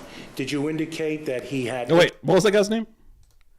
Stu Feiner. Stu Feiner. interesting things in his home, and he's an interesting man? Would that be a fair statement from what you said on direct examination? Yes. Oh, yeah, I could see that. The first incident in which, by the way, Ms. Ogden, the first incident that you've discussed with Mr. Dixon was an incident back in 1982. Is that correct? Yes, sir. He said 1982, so you can't say it at least. Okay. Oh, yeah. If he goes back to say 1900, fucking douchebag, dude. Like, you're doing that on purpose. Like, it just came out naturally right there. And that would be 25 years ago. Yes? Yes. And that first incident, you never mentioned anything about a gun, yes? No. And that Thanks, first guys. Really appreciate incident, it. you said, occurred for about 30 minutes, and Philip was jovial and friendly, and then you went home, correct? At his home? Yes. You Well- said that I think she's trying to place it. Had you finished your answer or not? No, I have not. All right, then go ahead and finish. She Until literally just he started locked freaking me talking. in, and then he wasn't so jovial. Did you say on direct examination that the first time that you were in the home, or to use the term prevented from going home, occurred for some 30 minutes? Just 30 minutes? And then the Oh. door was open, and then you went home? Yes, The sir. first incident? Yes, yes. And did you describe Philip's demeanor then as jovial? Well, not when he was locking the door, because I was asking him to please unlock it. I needed to go home, and I started laughing, thinking I'd get him to laugh, and it was a joke. I wanted it just to be funny. I didn't want him to be serious of locking me in. But you did leave after 30 minutes. But yeah, but it took me And you went home. pleading. Well, first of all, she's answering the question. You may go ahead and answer the question. And yes, he did. Yes, he did what? I'm sorry. He let me go home after a while, and And he left the room and just let me sit there. This 1982 incident? Yes, So you went home? yes, Okay. And then you indicated on direct examination he sent you cards, right? yes. And He sent me flowers right after flowers. that. And you described him after that incident as sweet, kind, and considerate, yes? Yes. Is it a fact that in 1987, your relationship with Philip changed? There you go, Steve. He switched well- fucking back. That piece of shit. He went from 1982 Dude, to yeah. 1987. What a douche. Yeah, why- man, that- what- they came out I've naturally never that heard one time. anyone do that ever. I don't think I have either. Say 1908, like never in Yeah. my life. Unless they're in a play from a different time period. Like, what are we doing? Like, come on. Oh, yes, in some respects, yes. It came out naturally that one Is it true time. that in 1987 Bro. you began, did you indicate, or is it so that in 1987 you began working as an assistant for Philip, if you will? I worked out of my home as a part-time assistant for him. And you were being paid for that? Yes, And was it 1987 that you say the relationship began to change a little bit? I hate him. I hate him so much. yes, because That's all. He's taking the title. You said that after knowing you for 5 years, you enjoyed being around Philip and you enjoyed working for him, yes? yes, And you said that he trusted you a great deal, I believe he did. and you took pride in that, yes? Yes? Yes. Did you look at Philip as a man of accomplishment? Oh, very Yes much. or no? Very, yes, Did you look at Philip as a man who was artistically inclined? absolutely. And did you look at Philip as a man who was friendly with people of that ilk? Yes, And when you mentioned actors or What was it? Like artistically, like is he artistic or did he hang out with artistic people? What? How is that relevant? Who the fuck cares? Yeah, I What don't does know that really what he's doing here. Where's he going with this? or comedians and people like that, these were people that were friendly with him. Richard Pryor, his wife, people of that sort. Dennis Hopper, you mentioned. Didn't you? yes, yes.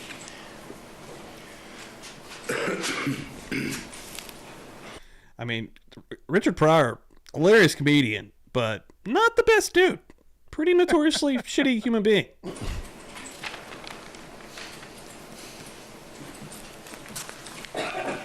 Miss Ogden, the first incident in which you mentioned something about a gun was an incident that occurred in Pasadena, yes? Yes, And that was around 1988, yes? yes, And after that incident with the gun where you said you spent the night, no, I'm sorry, that was 89, excuse me. 89 is when that happened, March of 89.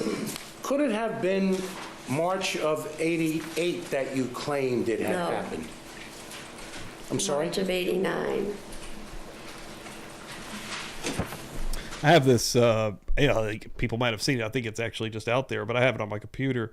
It's on the set of a movie of Richard Pryor, and it's like he's getting interviewed by, it's like a high school like drama teacher, right? Like it's very strange. Like it's not like a big news organization. It's like for a school type of thing. It's like he agreed to this or something, but he is fucked up, like just out of his mind fucked up, and like he won't even let the guy really ask any questions. Like he starts getting so inappropriate and just like it is crazy. He's talking about like openly buying coke in front of cops, like on the set, like and also getting, you know, pretty gross in other ways I'm not going to go into here, but I mean it's fucking it's wild. And the uncomfortableness of the of the drama teacher, just because he's just like, you know, he's just kind of stuck there for this entire little rant. It's wild. I'll have to pull it up for Feral Friday on Kick sometime. Miss Ogden, you recall speaking to the investigator Brian Bennett, yes? Yes, May I show you a report? No, I'll come up to you with the court's permission. Cover page 2. I gotta find my All glasses. right, you may approach. May I, Your Honor? Yes. I'm looking for my glasses. That's all right. I know this is not an easy situation for you.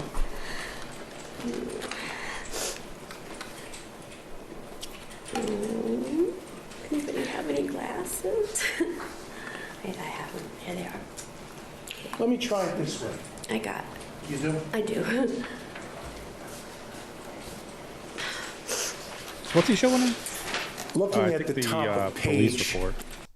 2, the first paragraph. Could you read that to yourself, please, Miss Ogden? Just read it to yourself. Yes, just to In yourself. 88, okay.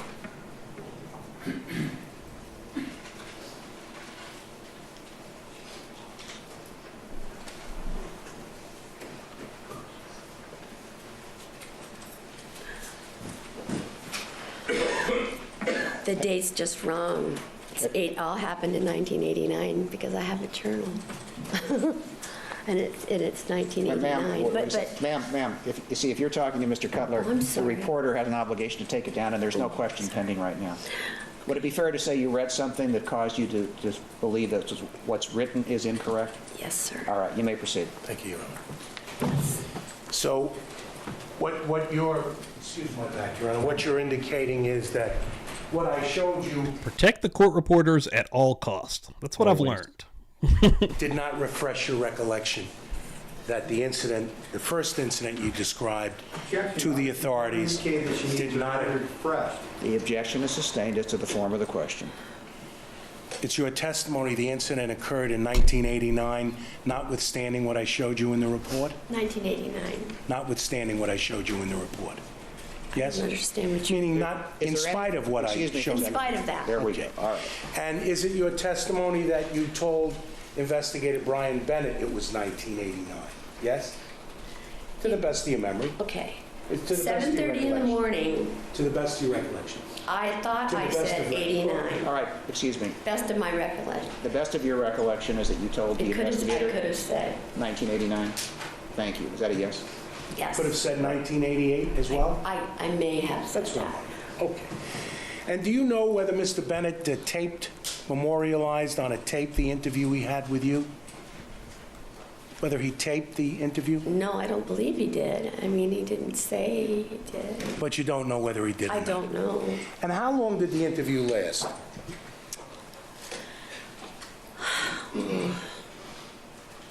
They were probably maybe an hour and a half. And was there an interview to follow that interview? No. This was the interview October 11 of 04. Yes. Did you indicate during that interview that during the time you knew Mr. Spector, there was so much to love about him? Did you tell that to Mr. Bennett? I possibly could have. Was there? Sure. Is there? Absolutely. And could you tell us what that is? His humor and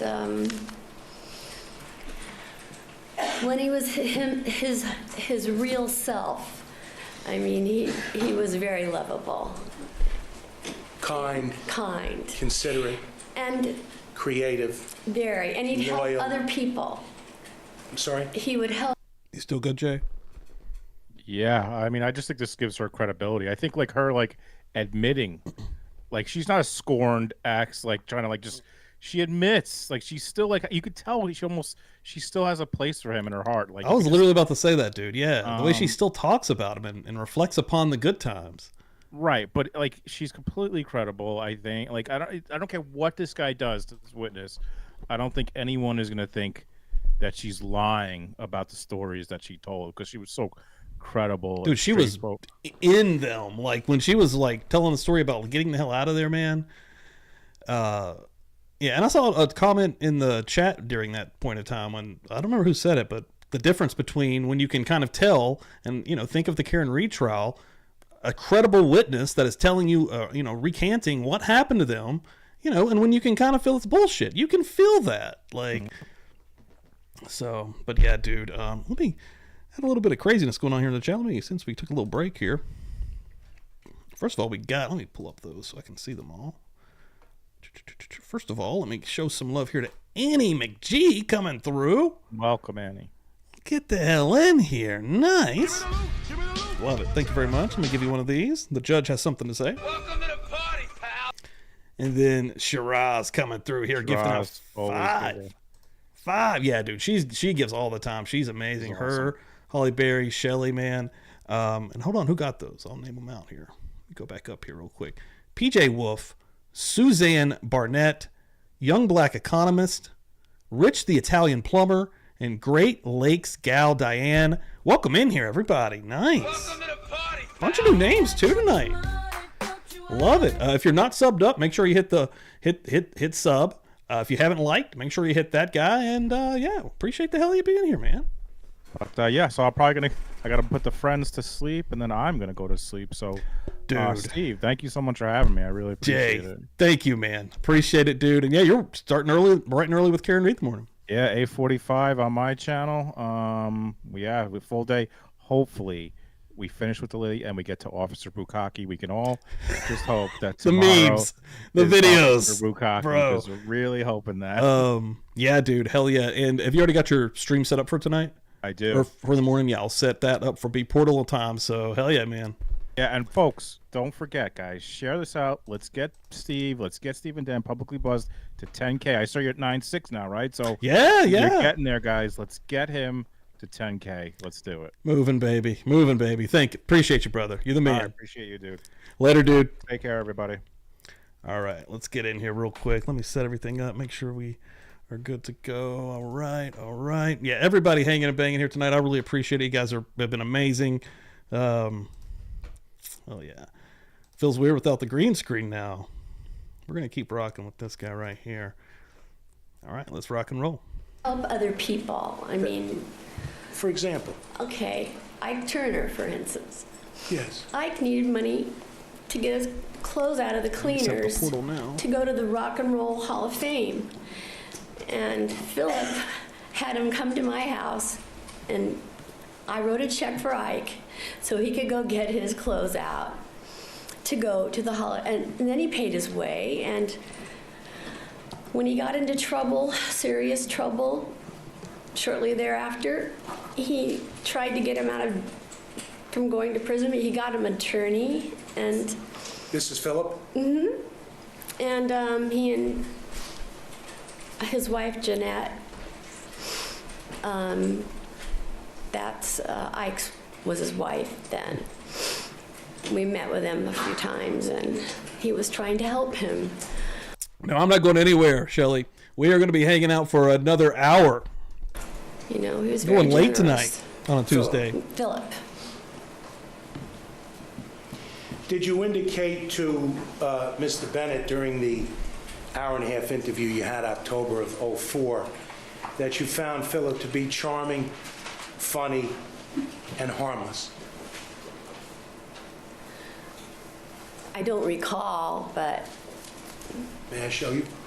well, I believe you if it's down there, but I don't recall it, saying it at 7:30 in the morning when I'm just, being surprised by two detectives coming in and Were you surprised? out of the blue. Did you, had they called you before they knocked on the door No. to say, Miss Ogden, we're here to see you from the great state of California, and we'd like to talk to you about Philip Spector? no, sir. They just showed up, Yes, sir. but you spoke with them. I did.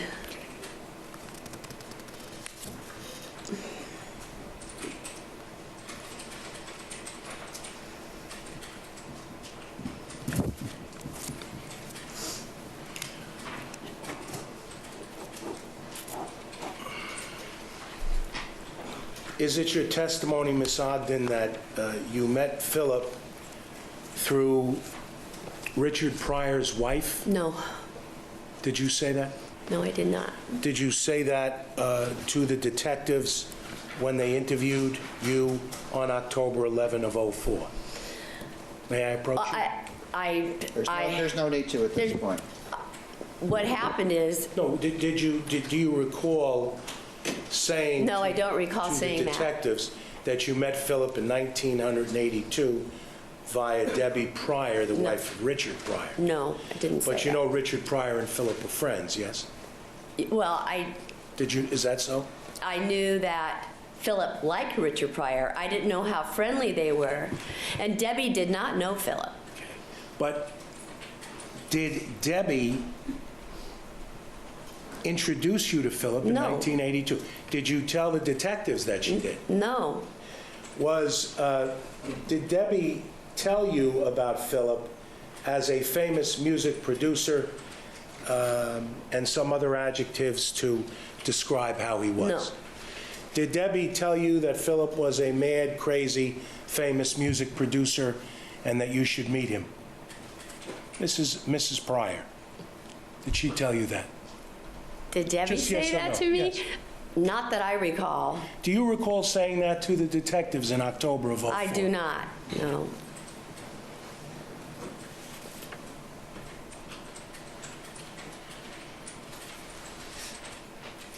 So the first incident, Miss Ogden,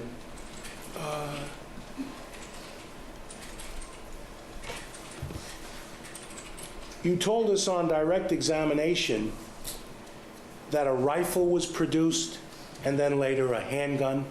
The very first incident? Second. I'm sorry, what's the Jackson misstates the evidence. It was the second incident. sustain? You indicated that it was a rifle and a handgun, yes? Yes.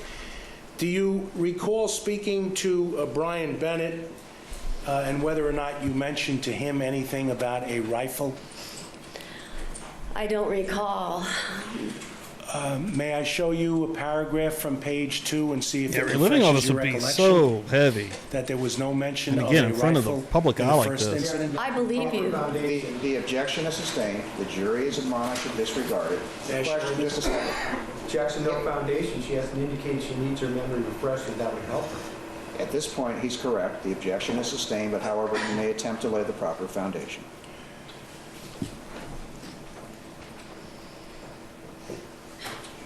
Do you recall telling Brian Bennett, who showed up at 7:30 in the morning, about this incident that occurred in Pasadena where you said a gun or 2 guns were produced? Do you recall talking about it? I did, yes, I did. Do you recall whether or not you told him there was a small gun and there was no mention of a rifle? Do you recall that at all? I don't. Do you recall whether or not it's a fact that you never mentioned to Mr. Bennett? Jackson, that's improper. The form of the question is improper. The objection is sustained. I think that's probably Is it a true. fact that at no time were guns placed on all different sides and Mad about positions of your face? Beautiful hair. At no time? Yes, at no time.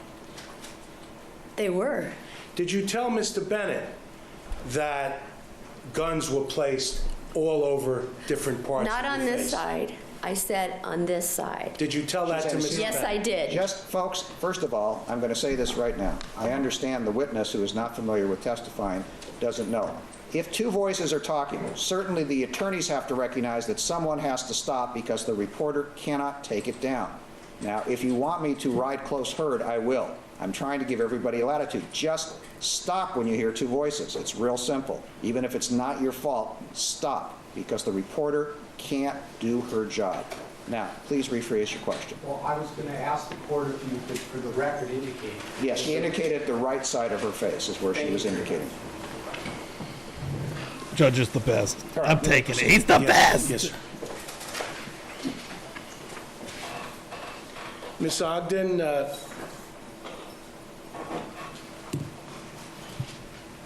these incidents in which you described to us on direct examination, you told Mr. Dixon why you didn't report them to the police. Did you tell other people about them? Yes, I did. Did you tell somebody by the name of Paul Schaefer about I them? sure did. Do you know whether Paul Schaefer spoke to the authorities from the district attorney's Jackson, office? that calls for speculation. Well, it might call for hearsay, it might call for speculation, but the objection is sustained. Have you spoken to Paul Schaefer about coming to California to testify at this trial in the recent past? Have you spoken with him? It's a boat. Sustained. Have you spoken with him about these incidents in which you said Philip produced a gun Yes. recently? Within the last year? No. He's a dick. Dude, his opening statement was crazy horrible. Like, Linda Bodden, hers actually made me start, like, even the first episode, I was like, okay, I got some questions, right? Because she did a good job. This dude made me want to, like, rip my hair out. I was like, what is happening right now? Ms. Ogden, the other matter... He ends up quitting, where too. You mentioned I don't think he lasts this whole trial. Alan Klein and his wife. Was there a party that was arranged at Philip's home for Mr. and Mrs. Klein? Yeah, that's the word, dramatic. You and others. A dinner party. He didn't have a wife, he had a girlfriend, and she wasn't there. His son was there, Jody. Did you indicate to Brian Bennett during the interview at 7:30 in the morning that Mr. Klein's wife, you and Philip and other guests attended this function at Philip's home? The Klein function, a dinner party. Did you say to them, I may. Alan Klein, Klein's wife, Philip, you, and other guests? Well, I didn't say his wife because I know Iris Keitel is his girlfriend and she's not his wife. So I wouldn't say that. Did not say it, even at 7:30 in the morning. No.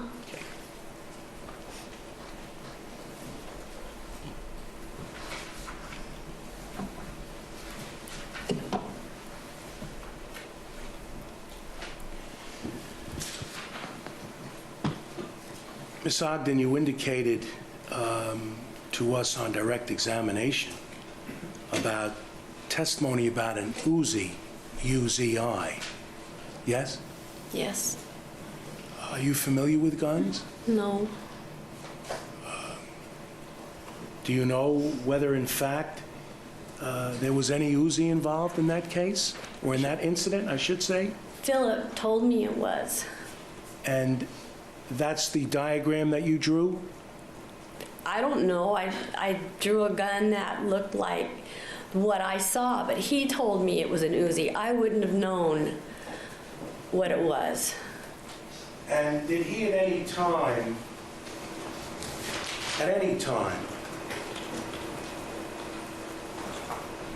fire the gun in your presence? No.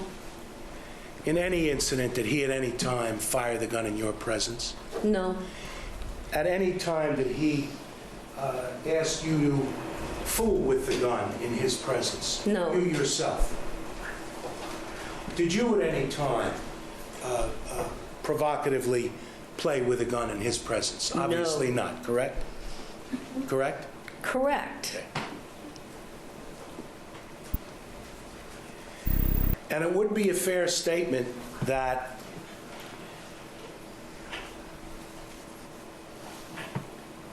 "15 years after this second incident, 15 years later, you heard about the incident that brings us to court, yes? 15 years later, from 88 to 2003, yes?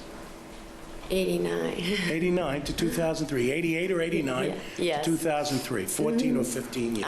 Yes. And there's no question, Ms. Ogden, that during the point of your relationship, you knew Philip for many years. This was not a stranger to you, yes? No. This was someone you knew, you cared for, I and did. you even loved. I did. Yes. So there was a bond there between you and Philip, yes? Is that a yes? Yes. A bond of love between you and him, yes? Yes.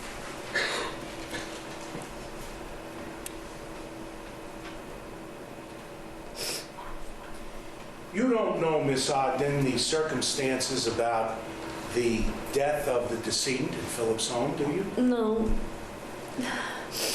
You don't know anything about the Objection, evidence in this? relevancy calls for speculation, and it's argumentative. It's also been asked and answered, and the objection is sustained on those grounds.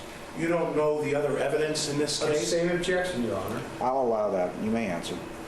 The part. Do you know anything about the evidence in this case? Not really. All right.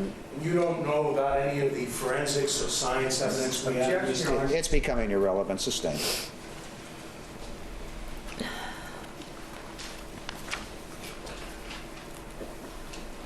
Would it be a fair and accurate statement, Ms. Ogden, that during the time you knew Philip, you would call one another Yes. and chat Yes. in a loving, caring, and considerate way?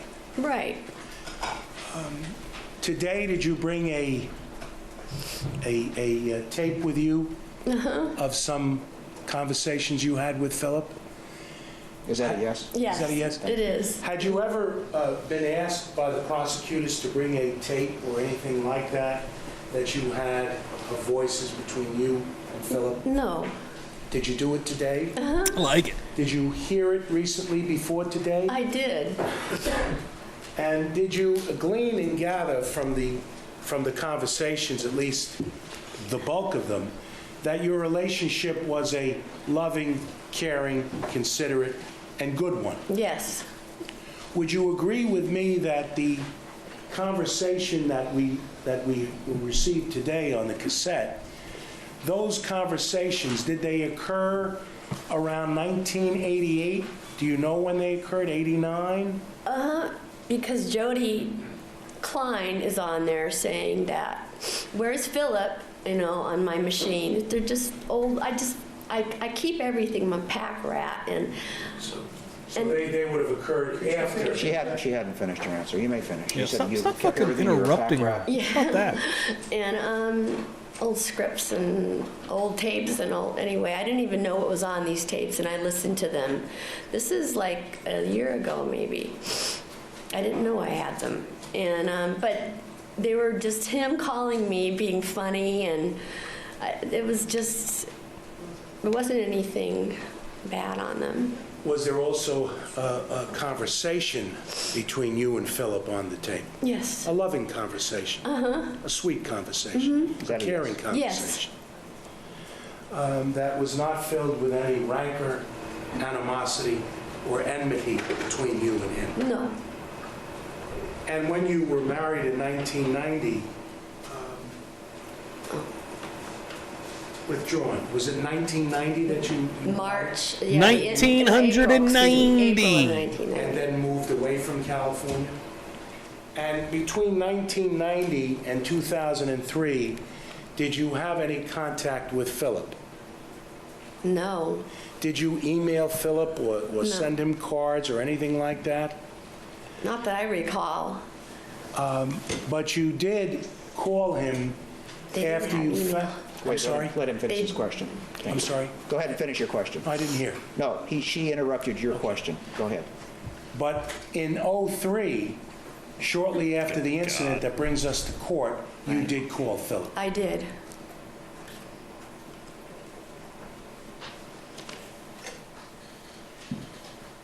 Did you ask the authorities from the prosecutor's office at any time how it was they obtained your name? I did. Did they answer you? They wouldn't tell me. Did they indicate to you you'd be a witness during the trial in this case? Objection, Vegas, the time of this contact. At what time are you Well- speaking of? The contact you had was October 11 of '04, yes? Yes. And that was well over a year and a half after the incident, yes? Yes. And did you also have a subsequent contact with the authorities with regard to this case?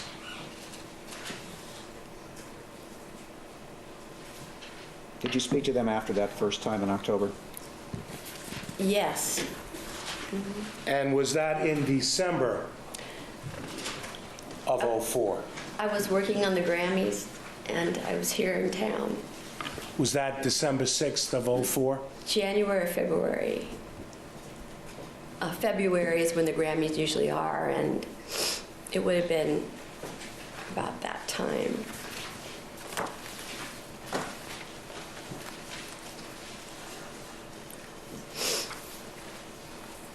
May I show you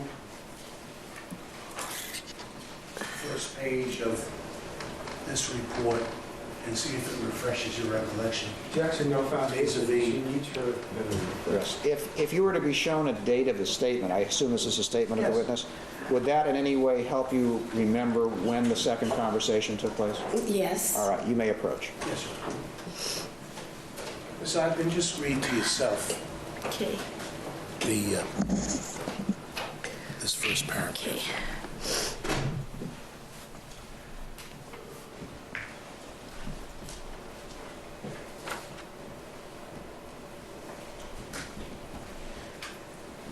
May I ask a question? Yes, if you may.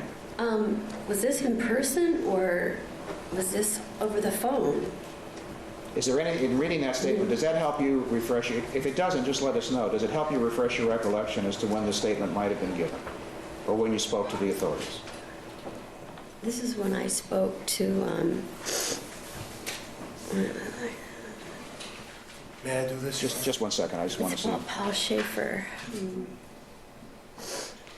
Just read this to yourself, and then I'm going to ask you some questions, and Mr. Cutler probably will.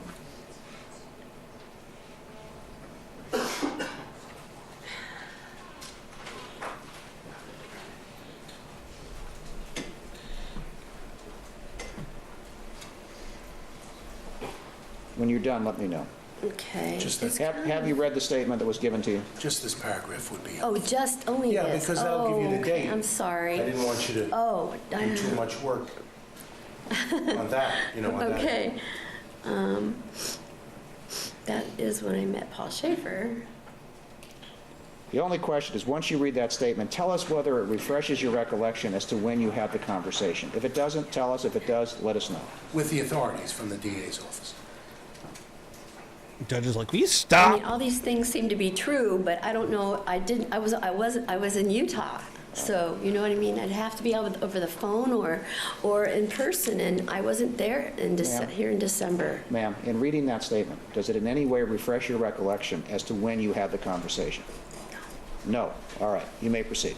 Do you recall having a conversation with the authorities from the district attorney's office in or around December of '04 on the telephone?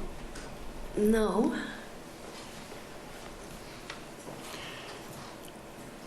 Do you recall having a conversation with the authorities about how you met and knew one Paul Schaefer? Just do you recall telling them?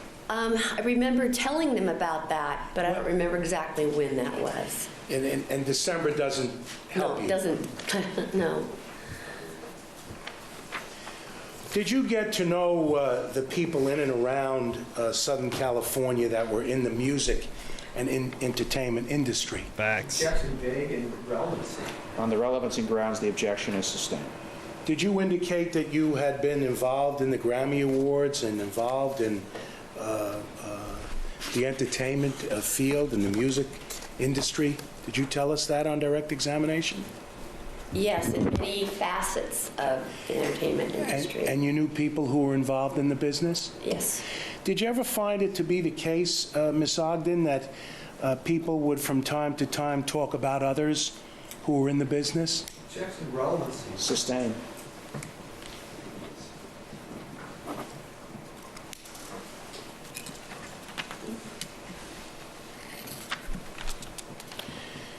Is it your testimony that you gave this afternoon on direct examination that in the incidents in which you testified,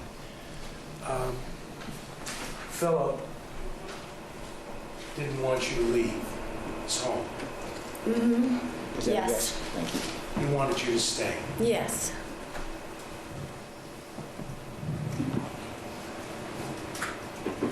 And you wanted to go. Yes. And that's what gave rise to these incidents about which you talked about? Yes. I mean, I can't ascertain anything for sure, but I know that I wanted to go, and then he didn't like that. would you say from 1982 to 1990? Man child, this How many bully. times you saw Philip? Approximately? I don't know. I can't say. Would it be more than 50? Less than 50? Probably less than 50.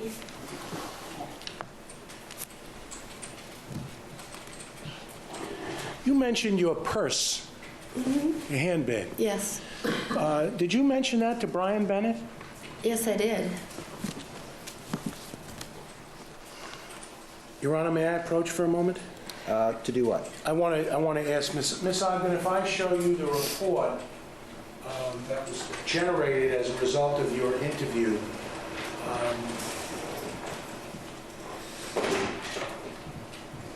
withdrawn.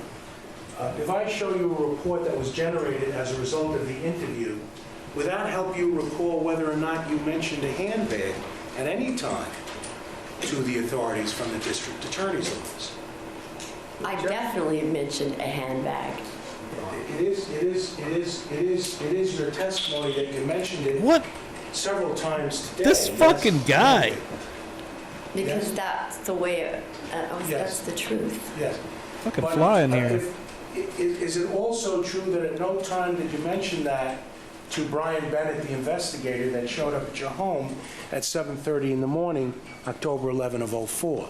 I absolutely told him I had my handbag over my shoulder, ready to leave the house. After he was there, I didn't want to say anything about anything, but they told me that I should. I'm sorry? Oh, yeah. Welcome in They here, told me Kate. that I should tell Oh, the yeah. truth for the Love to hear family that. of the girl. And I didn't Jay was hanging out worry about earlier. all this, but Well, the handbag you never mentioned before. this I That's improper impeachment. Sustained. The handbag appears nowhere in any reports. Objection, Your The Honor. objection is sustained. There's a different way to do this, Mr. Cutler, not Yes, the Your way you're Honor. doing it. What are you doing, sir? May I approach, Your Honor? Lord. To do what? Want to show the report? Well, only if it will help her. If you see a report, will it refresh your recollection as to whether or not, or does your recollection need refreshing as to whether you told Mr. Bennett when he first interviewed you about the handbag? Do you have? may I ask a question? Yes? Okay. He did not tape me. Ma'am, that's okay. So- All we want to know is, do you have your own recollection of telling him that? Absolutely, I did. So is reading a report going to make any difference to you? No. All right. There's no reason to. Yeah, this is a special night. Normally on a Tuesday night, I'll do a story or something, or you never know what'll happen here on Publicly Buzzed, quite frankly. But Sunday morning is this very specific time frame for what you're seeing now, which is Murder Church, and we currently do this trial, which is the Phil Spector trial. But yeah, Sunday mornings, 9 a.m. Please come by, come through. And I've been saying I'm going to do more Tuesday night streams like this because honestly, Murder Church and this trial is extremely intriguing. Approach them.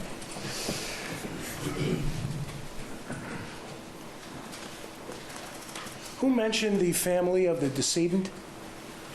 There's so much of it. You said mentioned. If we don't to tell- do a little- to tell the some truth extra for the days, we'll never family get of the through it. decedent? It was the detectives just saying that I should do the right thing and tell the truth about what I know, about what happened to me. But what does that have to do with the decedent? Objection, argumentative. The objection is overruled. He's asking her to explain how that ties into the family of the decedent. Could you explain? In their minds, No, what if they said something, just tell us what they said. they said I should do the right thing and tell the truth about what happened to me with Phil. What does that have to do with the family of the decedent? Objection. Because she is dead. The objection is sustained. The answer is stricken. The jury is admonished to disregard that. Next question, please. Did you mention that the prosecution investigators mentioned the family of the decedent? Ask and answer. Sustained. I'm trying to ask. She's explained it. Okay. Stop, You don't know the. bro. I'm telling you like it is, baby. You got to stop. Son of a bitch! Good Lord. A little too much. A little too much. Hold up! Hold up! Hold up! circumstances surrounding the death of the decedent. Yes? The objection is sustained. But yet, what you're saying is you're told to do the right thing with regard to the family of the decedent. Objection, argument. The objection is overruled. That is something she says she was told. Yes, you may answer. That's what you were told? I love this judge. I Excuse do. me. Why don't I you was told Go to ahead. tell the truth. And he's still a I judge. believe that's part and parcel. Had you finished your answer? His current term goes to 2029, I believe. I think we Because looked it up there was a live. dead girl here, and it was under similar circumstances, and they heard from somewhere. But he's done a lot of high Motion to strike. You profiles. formed an Being in, opinion. Excuse me. Los Angeles. Excuse me, Mr. Whoa! What are we First even of all, you will doing not yell here? and point at a witness in my courtroom ever. That's number one. Number two, I was speaking, and I have told you before, when I am talking, do not talk over me. Now you may proceed. You formed an opinion. What Ms. the Ogden. fuck are we You formed an doing, opinion that Philip is dude? guilty. The objection is... Just like the police, just like the media. Mr. Cutler, I'm going to say this now for the last time. Otherwise, I will take other steps. Ladies and gentlemen, you will disregard what Mr. What is Cutler happening? just said. The objection was being made. I am sustaining the objection. His remarks are irrelevant. They are stricken. You will disregard them. You may now ask your next question and lower Yes, your I tone. will. I'm sorry, Your Honor. So my question is, Cutler, in other trials, is he allowed to do this? Are there some judges that don't take this much authority and allow him to just run amok in the courtroom like that? Because that is insane. He just started going off for no reason, quite frankly. Didn't you form an opinion about this? Same objection. This is argument. No, it goes to bias, Your Honor. Just a second. The objection is overruled. The question is, did Just you look form at me, an... Ms. Ogden. Excuse me.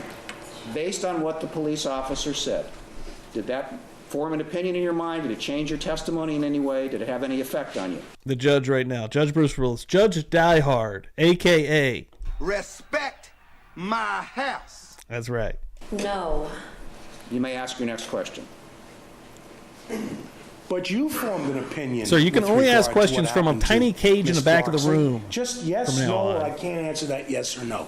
Did you form an opinion in your mind? Did you form an opinion in your mind? At what time? At any time. When I heard that this Yes. girl had died? Yes. The same way? Withdrawn, move to strike. The motion That's to not the strike. question. The motion to strike is denied. She is trying to clarify and explain, so the motion to strike is denied. You were a stranger to Philip when I have to use the guns were bathroom and I don't want to produced, leave. according I'm to going to you? have to take you guys with me on my phone. No, that question is appropriate. You may answer. Were you a stranger to Mr. Spector when you testified that he pulled a gun on you? Was I a stranger to him? Just answer the question, yes. A stranger to Mr. Spector when he pulled a gun on me? According to you, when he displayed a gun, were you a stranger to him? Or had you known him for years? Yes, I'd known him for years. Do you know whether the decedent in this case knew him for years? No, I didn't know. Do you know how tall the decedent was? No. The objection is sustained.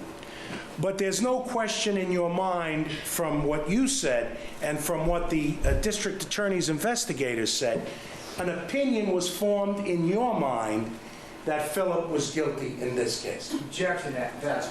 That is the clearest bias you can The have. Oh, objection man. is sustained. The mind of the investigator is irrelevant. Whether or not his comments had any effect on her, you may ask her that.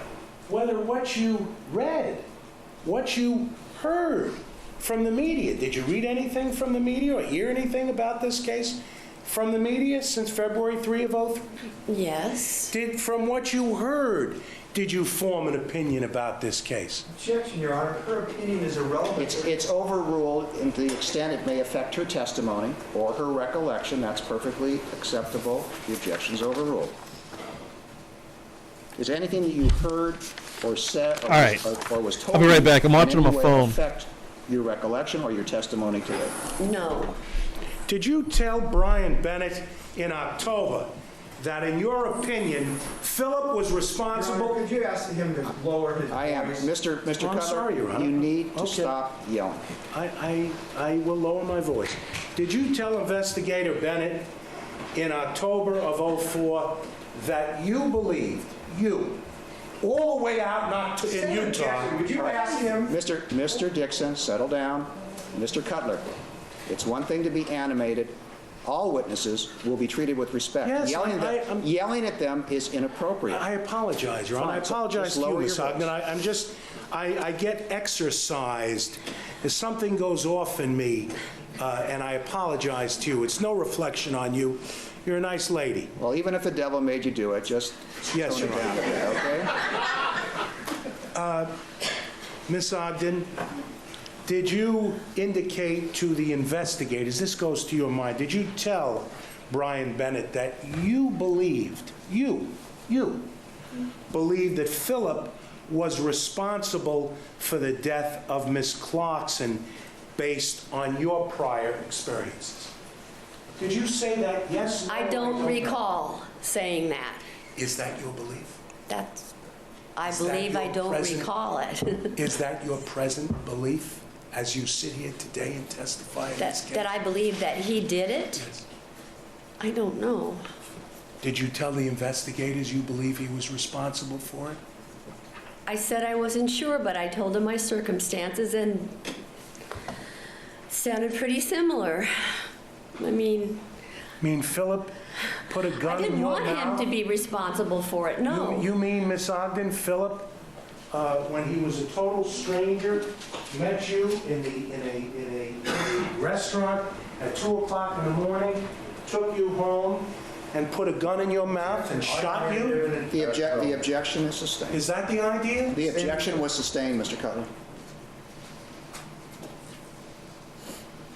Didn't somebody make a remark to you that what happened to the decedent could have happened to you? Yes, sir. See? The objection is overruled. And the reason I mentioned the music business, I'm so glad that I took that with me because holy shit, they had it out again. Even if the devil made you do it, holy shit, I've got to clip that. Like, this trial is insane. If you're new here, you're not going to want to miss this trial. Again, Sunday morning, 9 a.m. Eastern Time will be the next episode of this, and this is going to be a long trial. This trial is insane, folks. Hollywood. The Wow. reason I mentioned this wonderful part of our country Spicy. is that people talk about other people in the industry. Don't you find that to be the case? Yes. And people gain a certain reputation, sometimes well-deserved and sometimes not well-deserved, in the industry, yes? The industry's irrelevant. The industry is irrelevant. If you want to ask her a But- specific question pertaining to Mr. Spector, you may. Didn't you tell Mr. Bennett back in October at 7:30 in the morning that somebody said to you what happened to the Yes. decedent, who you didn't know, circumstances under which you're not aware, could have Get in easily here, happened Lady to D. you? Thank you. At the Grammy Awards, did Yes. somebody say Appreciate that. Paul Schaefer said that to me. Well, but you don't know if Paul Schaefer disavowed that. You don't know if Paul Schaefer told them you're out of your mind. You don't know if Paul Schaefer... Excuse me. The objection is sustained as to the question, which it wasn't a question, but it's sustained. It's stricken. The jury's admonished to disregard it. You may ask a question. You don't know what Paul Schaefer told the investigators from the district attorney's office about you, do you? No, I do not. Has anybody ever accused anyone you know of something they didn't do in the industry? The objection is sustained.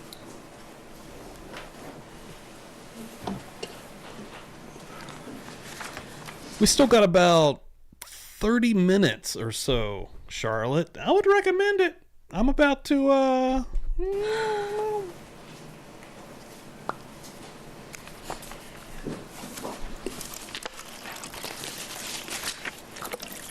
I mean, I does asked he you blink? about has anyone seen an actual On blink? cross-examination, you said something to me you didn't say on direct examination. Objection. Isn't it true? It's an improper question. The objection is That's just the sustained. foundation, Your Honor, if you just The let me... the objection is sustained. Just, did you say to me that Philip told you it was an Uzi? Did you say that to me, Bruce Cutler? Yes or no? Objection. I think he is asking, and correct me if I'm wrong, was that your testimony earlier? To me, yes, on cross-examination. That's what the question is. Is that what you stated earlier? You want it read? Would you like it again? Would you like the question? All right, you may ask the question again. Did you say to me when I asked you about the Uzi? She's all of us. And whether you recognize what an Uzi was, did you say to me, Philip told me it was? Okay. Yes, I did. Did you say that to Mr. Dixon, who sits here, when he's not objecting? Objection to the law. Object again. The record speaks for itself. Did you ever say... Just a minute. Just sit down. Thank you. Thank you. The objection to his objecting or not objecting is sustained. Just ask a question directly. Did you tell Mr. Dixon that Philip said it was an Uzi, or did you say that for me? I think what the question is, when Mr. Dixon was asking you questions on direct, did you ever mention that on direct, if you recall? I don't recall. Thank you. Next question. Did you ever mention that Philip mentioned it was an Uzi to the investigator, Mr. Bennett? I did. And if it's not in his report, it's just another mistake? Objection argumentative. If I show you the report, The objection is sustained. if I show you the report, would that refresh your recollection whether or not you in fact told him, Philip told you that or not? Objection, no foundation for arrest. At this point, it's correct. If you were to see a report, would that in any way refresh your recollection as to whether you told Mr. Bennett that Mr. Spector told you it was an Uzi? Would that help you in any way? Detective Bennett asked me to draw the gun, and I told Detective Bennett it was an Uzi and drew the gun. Sketched it out. Would reading the report help you in any way? And you tell me yes or no. Okay. Here, just listen to my, Mr. Cutler, there's no need to confusing me. approach yet. I'm asking the witness a question. Your testimony that Mr. Spector, which came out on cross, Right. told you or described it himself as an Uzi. Yes. Would reading a report from Mr. Bennett in any way help you with your recollection, or is your recollection firm? My recollection is absolutely firm That's absolutely when it comes true. to that. All right, thank you. Then you may not approach. My query was... You know, I'm new to this. You know, I've been watching trials about a year now, actually, about a whole year. I haven't seen anyone handle the courtroom quite like this judge, quite frankly. Whether or not... when I know you there's good said judges to out me, there. Philip said it, had you said that to the detectives back in October of '04. I asked you about the Uzi, and you said Philip said it was an Uzi. Don't you remember just a few hours Yes, Philip said it was an Uzi. Did you say that to the detectives when Yes, they I did. interviewed you? Did you say that to Mr. Dixon on direct examination? Objection, ask the answer. I believe she testified she doesn't recall that. I don't. All right, you may I'm proceed. sorry. Ma'am, it's Your Honor, may I read a statement No, to impeach? you're not impeaching her. That's not the appropriate way to do it. If you want to call a witness at a later Well, I time, you intend may. to do that, Your Honor. That's but fine, but that's the appropriate way to do it. You can't confront the witness with a prior statement that's inconsistent? She didn't write the statement. It's I not a understand, recorded but statement. it may... Mr. Cutler, as much as I would love to continue this dialogue, the objection is sustained. There's another way to do it. You may proceed. Shut the hell up.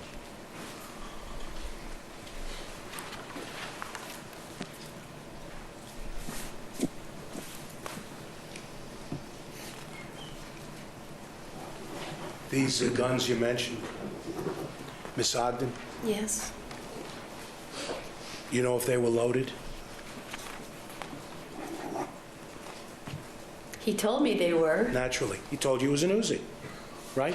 Right. Because on direct examination, you said you didn't know they were loaded or not.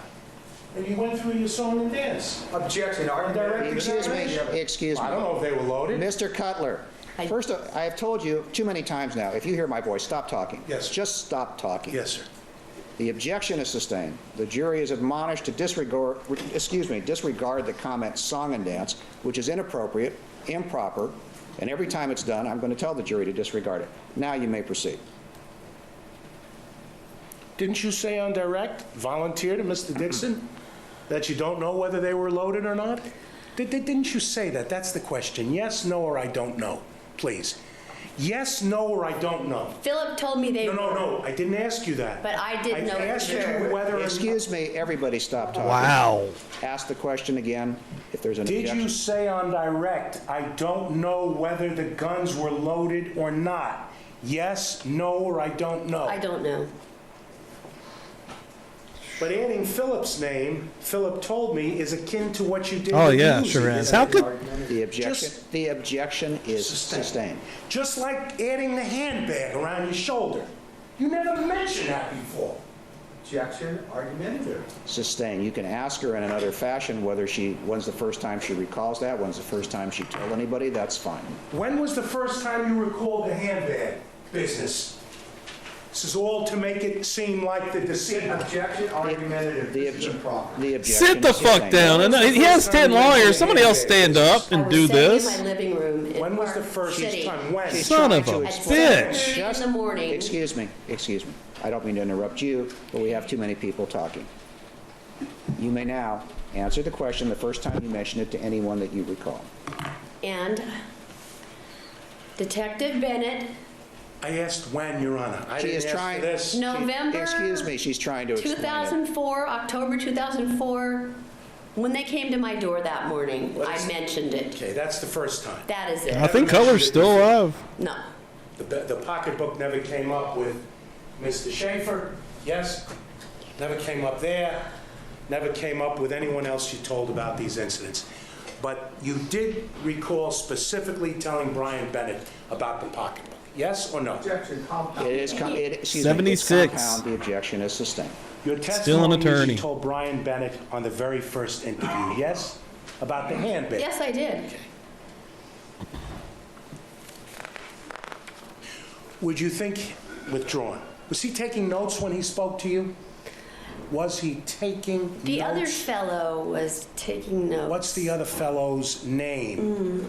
I can't remember, but I Did have Mr. She's trying, Bennett, excuse me, she's trying to answer the question, she Another hasn't finished. detective was with him. did Mr. Bennett tell you the other fellow's name? Yes, I got his card, and I do have it I think in even my bag, but his I don't buddy's have getting mad. it He's like, in this bag that I have with me. Calm her He down. was taking notes? Look at him. He's like, Yes? Yes, Miss I mean, Ogden, he's way too aggressive. did you ever act professionally? no, never. Are you acting? Like, I think I see why they got rid of I'm him. asking if No, she is. the You can't objection is do sustained. this.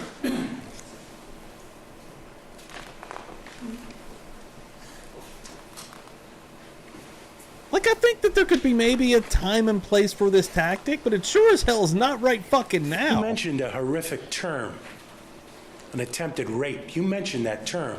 It was another thing you threw in, yes? Today? Yeah, just a second. Christ. No, just, Mr. Cutler. This fucking The objection guy. is sustained when you make comments like another thing you threw in, that's directed. I'll withdraw that. That's what's All right. It's directed to the jury, it's done for a purpose. Judge The jury Stallhard, you're gonna demands have to disregard start it. acting ask now. An appropriate, Okay, I proper will. question. Did you tell Brian Bennett and use the term raped, attempted rape? Yes, no, or I don't know, in October of '04? I don't know. You know if it's in the report?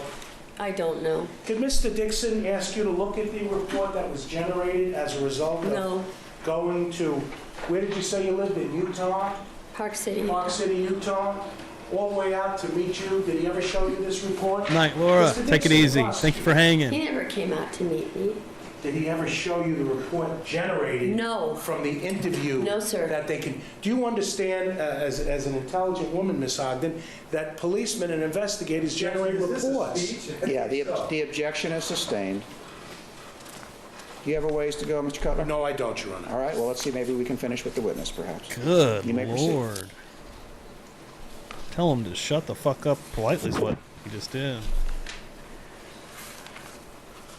Yeah, he's not scoring anything right now.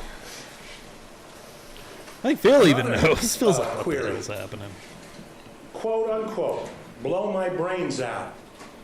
Remember you said that today, too? Remember? Yes. That's not in the report either.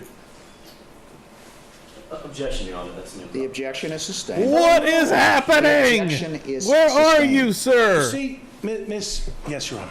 Miss Ogden, Not a court. you You're have clearly not in a deliberately courtroom and mentally. The objection is sustained. Why, she can't do something The deliberately? objection, you can't make statements to the witness in front of the jury. The objection is sustained. Have you intentionally added things to what happened in this case? Objection, argument. That's appropriate. I'll allow it. Did you, yes or no? No. Intention. Blow my brains out. Rape.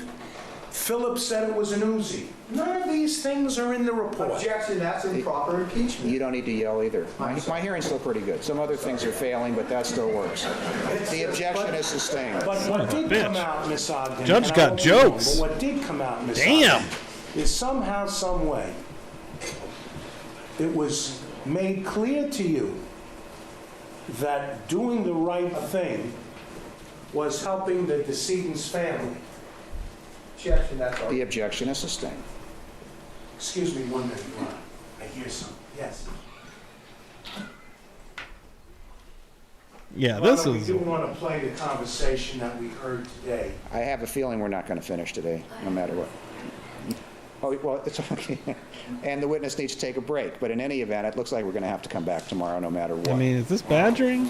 Oh, tomorrow, that's right, because we have jurors. We'll have to come back on Wednesday. I'm sorry. All right? I mean, we still have 20 minutes of this video. Okay. See what's going to happen here. Good Lord.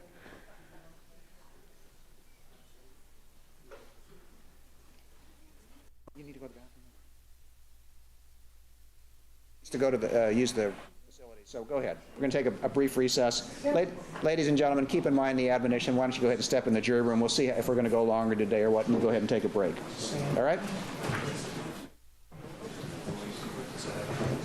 All right, back on the record. All parties except the jurors and alternates are present. What have you been able to accomplish, if anything? Yes. Mr. Jackson?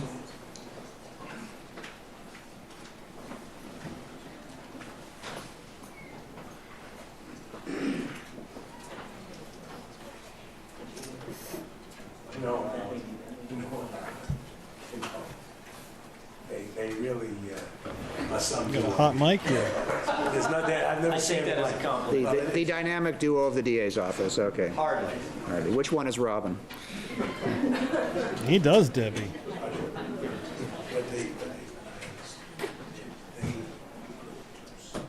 Gee. Ready? Yes. Ready for the jurors? We're ready for the jurors. Bring them out. Let's go. We got 20 minutes left, folks. Thanks for hanging and banging here tonight. If I said today All or right, this morning, jurors I and really alternates are appreciate now it. present. The witness is still under oath, and you may proceed.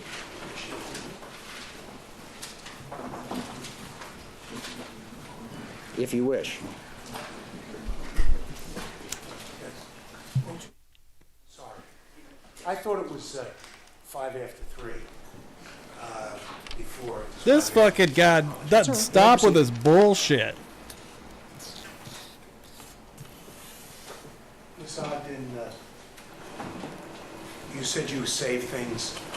Yes. Did you produce to the prosecutor's office pay stubs or receipts, things of that, for jobs you did for Philip? Yes, I did. When did you do that? I gave them to my attorney. I didn't give them to... Mr. Jackson, Mr. Dixon? No, I have an attorney, We don't have. Mr. Barshop. Neither is Mr. Dixon, No. Mr. Jackson. But today, you were certainly generous enough to bring in this. Yes, I was. And we don't know, maybe you have 10 other cassettes like this at home, right? And we don't know that. Maybe you Even don't. Mr. Jackson and Mr. Dixon know. Nobody knows. And if you have 10 other cassettes like that at home, I don't. I say, but if you did, or 2, or one, even 1, sweet talking Philip after these so-called horrific events you described. Objection is sustained. Withdrawn. May I play the conversation for you with the court's permission? You may play the conversation if you wish. Absolutely. Between Philip that you brought today. That's fine. And by the way, Uh-oh. Ms. This Ogden, is probably going to get spicy. this cassette, those tapes, do not contain dates, times. You're making a statement, Okay. Mr. Do they contain dates, times? No. Thank you. Please, Mr. Rosen. Yes. Could the court have adjournment? Well, the best place to do it is probably on the witness stand because the microphone... Oh, Tony, the you are microphone missing will a pick it up. crazy one. This is spicy as hell. Welcome in here. Which one? We need to mark this as Oh, an God, exhibit. Holly, we're so close. We're so close. Next in order is People's 4. Yes, sir. You want a defense example? It doesn't make any difference. It's whatever Love you it, want. Defense Heather. is H. It really is. As in happy, Your Honor? Happiness? If only. Defendant's H it is. Thank you.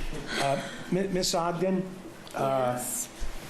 did somebody from the prosecutor's office ask you to bring that tape with you today? No. Just yes or no?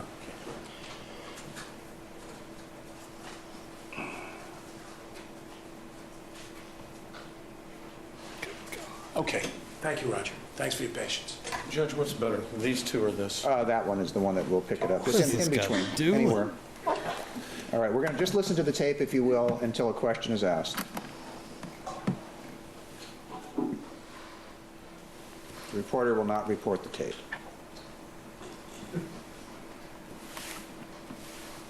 Porter's like, I get a break. Good Lord.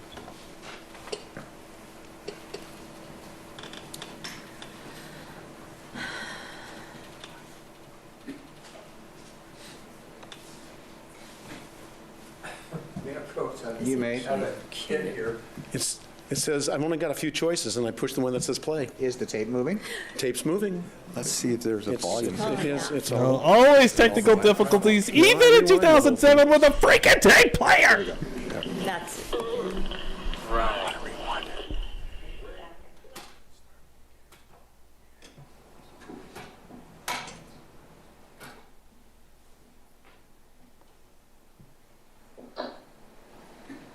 Look at him. What is he fucking doing over there? Hello? Hello? Hi. Oh, that was a big step.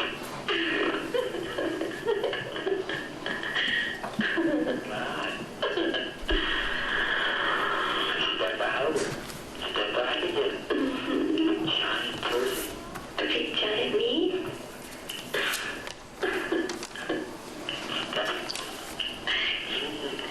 Steppenwolf. Yeah. Steppenwolf? Right. Well, what's that? You should have. I called you many hours ago, son. It's now many hours later. We still haven't heard from you. Okay.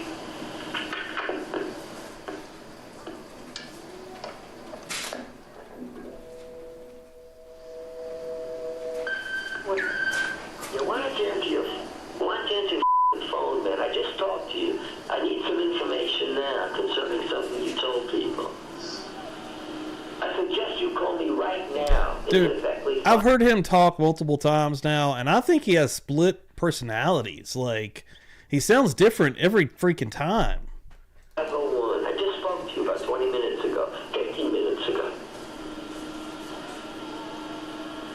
Don't jerk me around. I don't have the time. Answer your phone. I'll call you back when you call up. Not go. Now. And as soon as possible. If you have a problem with that, I'll deal with it tomorrow. Because I don't understand why you don't answer your phone now. Yeah. Those are two different things from the first call to that one. When did we become the third person? Diane is not in right now. She will return your call when she gets the message. And she. Well, would you tell Diane to return my call? Thank you so much. It's so good to talk to you, darling. Goodbye.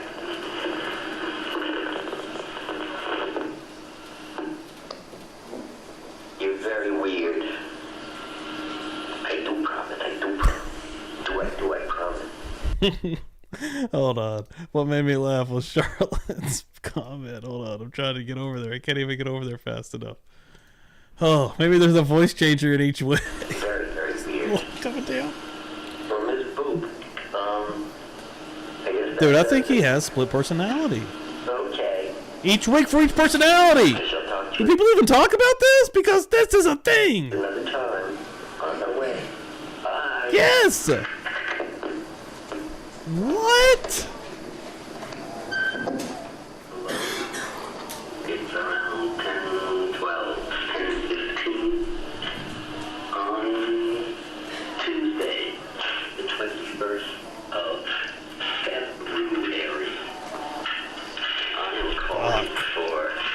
You're 100% right, Shiraz. That's deep. She'd be so inclined to return my call.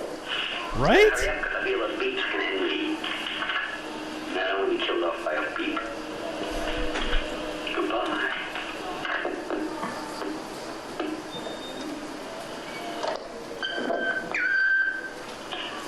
This is I again. I just wanted to add to that previous message that I got rhythm, I got music. Who could ask for anything more? Bye. Yeah, stalker. Definitely, it's like getting worse. Well, that was quick. All right. Hey, girl. Well, I guess we shall talk with you at another I'm day. unsure, again, why the defense thinks this is helping. How do they think this is helping the guy? Same time then. Okay. Bye-bye.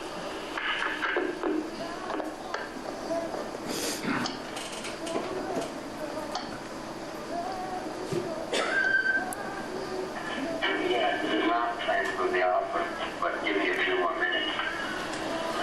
We called you before, but your machine wasn't on. In any event, give us a call when you get the message. Au revoir. And all the other little tidbits in life. Goodbye.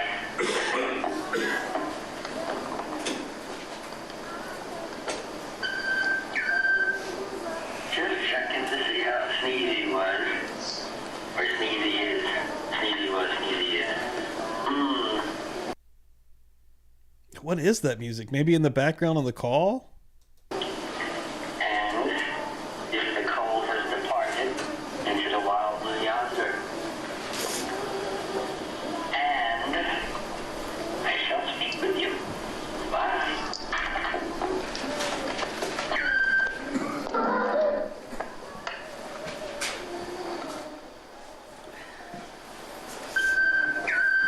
Is there any reason you talk about yourself in the third person? Page 30? Trying to track Spector down. We're like to come out there and do what we tried to do yesterday. So if you have any luck in contacting him, I'll have the message on the machine. Here in the hotel. Bye. Yo, people just coming through the door. Hit that like ski. Thanks for coming in. Yep. I'm pausing it like I'm going to stop it. Well, thank you for that.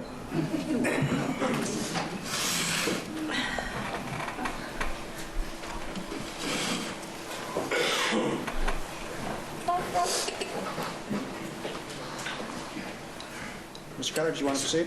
Yes, sir. Hear Philip's voice on that tape? Yes. Pardon? You hear Philip's voice on that tape? Yes. Brings back some memories. Yes.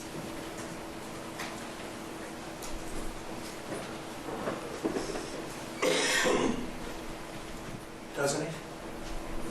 Yes. Yes. Do you know and understand and appreciate the seriousness of these charges? This is our... Oh my God, he's going to go right into it. Sustained.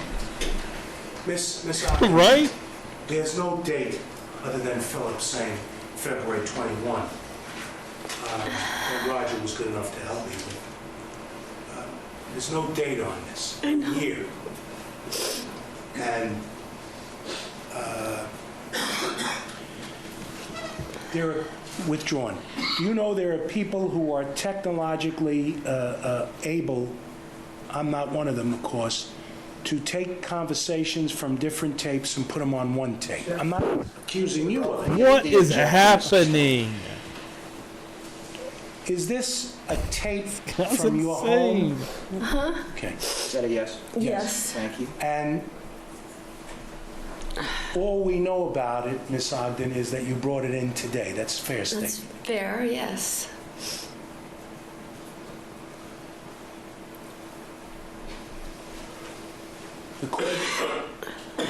The cordiality the friendship and the tenderness that we hear, is it real?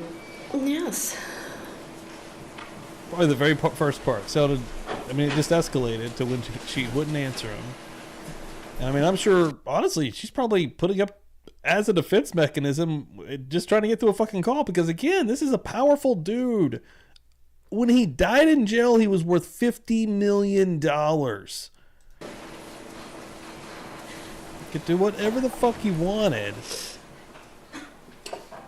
And he abused I that. asked you, as a novice to you, because we just met, when this was made, you'll indicate to me before the gun incidents, Right. not after. The Beatles money never stops coming in, I don't think. Objection. That's all right. Sustained. Yes, sorry. It's all right. Yes. I'm sorry.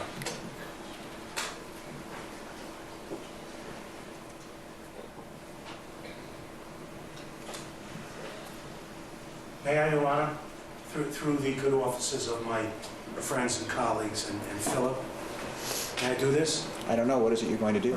I want to posit 2 or 3 more questions. I know I'm over time. Go ahead. Ms. Ogden, did you send an email to Philip That's a good call. just prior to 2000 and just prior to 2003 would be late 02? Just yes or no, or I don't know. I don't have his email address. I don't know. No. Do you have emails? Do you use I emails? do.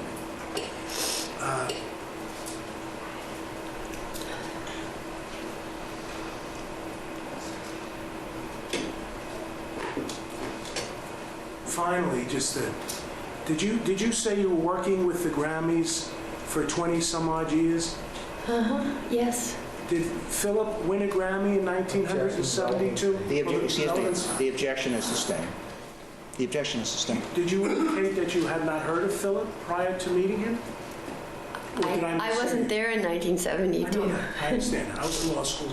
But I'm asking you, did you indicate that you had not heard of Philip prior to meeting him through Debbie Pryor? I Or did didn't meet him miss- through Debbie Well, Pryor. that's what you told the detectives. But, No. but prior to meeting him in '82, had you heard of him? Not really. Nothing. Good. Not No. really. Do you know whether he won a Grammy Award in 1972? No. The answer is no. I'm going to let it stand. The parties, the dinner parties that you made mention of, at least the Klein dinner party, do you remember? The dinner party, you made mention of it. Yeah. And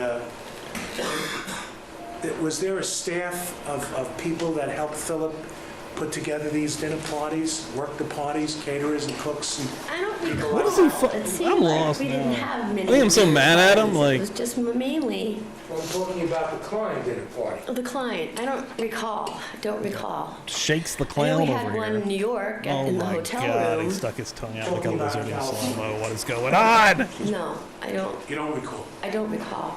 Do you recall, you said Philip's home was in prior to 87, was not in Pasadena. Right. Was it at 1200 L.A. Colina Road, Collina? I can drive there, but I can't tell you the name of the road. Is it the Woolworth Mansion, the Doheny Estates? Is that what you're Like referring right to? around in there. Yes. Yeah, it's right It's next. not Hollywood, it's Beverly Hills. No, it's That's Beverly right. Hills. It's not Hollywood.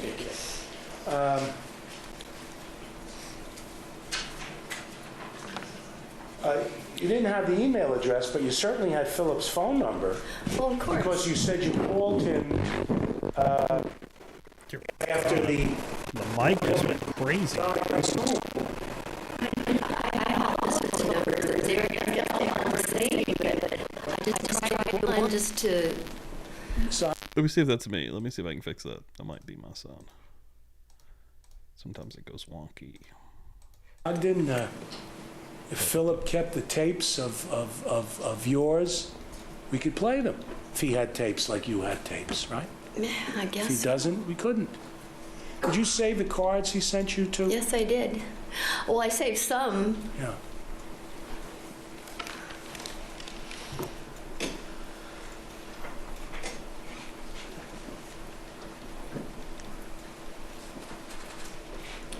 I need to inquire, it's 4:30, we really do need to either wrap this up or put it over till Wednesday. Yes, Your Honor. Can you wrap this thing up? He asked you like 20 minutes So ago. far.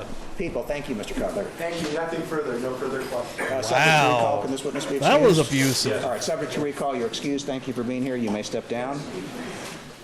What time do you want to meet? Ladies and gentlemen, let me actually let the jurors go. As you know, one of your fellow jurors will be off tomorrow, so we will not be meeting as far as you're concerned. We may be in session, but keep in mind the admonition. We'll see you 9:30 on Wednesday morning as far as you're concerned. Thank you. Hold on. It's not over. We got 2 minutes. Time for, if we're going to meet Something's tomorrow, do we going have a on. time? 9:30, you want, it depends. Whatever the court's 10 o'clock, would that be easier for everybody? fine with that. We get people coming at 9:30, but that's Well, we'll do it at 9:30. 9:30. 9:30. Did you, we need anything else except that we're coming in tomorrow at 9:30? Put something on the record, Your Honor. Yes. Sorry. I was told That's all by right. people that they now have the CD that goes with people's number 3, and they'd like to mark it as people's 4. So marked. Thank you. All right. Okay, the new one is in here? Okay. All right. Oh, yes. It's in. Is there anything else we need to discuss? Roger and I may not be here, and I don't want you to feel that this is a science aspect. I understand. It's fine. My loss of job. Okay. Is that all right with you? Yeah, absolutely. It's your choice as to who Philip appears. won't be here either. He just has a 977 waiver if he doesn't want to be here tomorrow. Thanks for your patience. All right. today, Roger. My pleasure. Can Mr. Dixon appear 977 for me? Absolutely. All right, so we'll see tomorrow at 9:30. Take up the continuation of the hearing and the other discovery issues that are on the table. And anything else we need? Mr. Rosen, anything further? Just a tidbit they might be interested. What? We're going to meet at 9:30. You and Mr. Cutler will not be present tomorrow, I understand. I believe that's correct. But Mr. Spector won't be present. Mr. Spector does not need to be here. He does not need to be here. No. Just for your guys' information, there's a juror who's going to be recognized by his company as at an awards banquet or an awards luncheon on May 23rd. So he cannot be here that morning, only the afternoon. All right, so you're on notice that we won't be in session the morning of May 23rd as far as the jury is concerned. Okay? Thank you. That luncheon Anything trumps further? all. Damn, that's an All right, we're done. Thank important you. work All right. luncheon. Even Judge Bruce Willis is like, no, that's fine. Yeah, no. He's being honored for a luncheon? No, that's fine, actually. All right, wow. So Sunday morning, we will be right back here on Murder Church, 9 a.m. Eastern Time. Come and hang out with me. Yeah, this is a wild one. I'm gonna try to break out some clips from this too. This was very spicy. Yeah, Jay, man, you will be being portaled from this into Jay and Bob's stream in the morning. I believe it's exclusively on Jay's channel tomorrow. Yeah, still in the middle of the Karen Reed trial. I'll probably see you guys in the chat. And yeah, but other than that, you'll see us back here, me and my brother Dan, for all new folks, if there's anybody new hanging and banging here tonight. Thursday, 9 p.m. Eastern Time, me and my brother do a show. And then Friday nights, we do a super crazy night on Friday nights. It's basically just turned into a fun hangout sesh. 9 p.m. Eastern Time. We start right here on YouTube, just like here, right where you're at right now on this channel, but we do move over to a different platform, and we watch movies or television shows or just listen to music. But Sunday morning, Murder Church, baby, we'll be right back into this.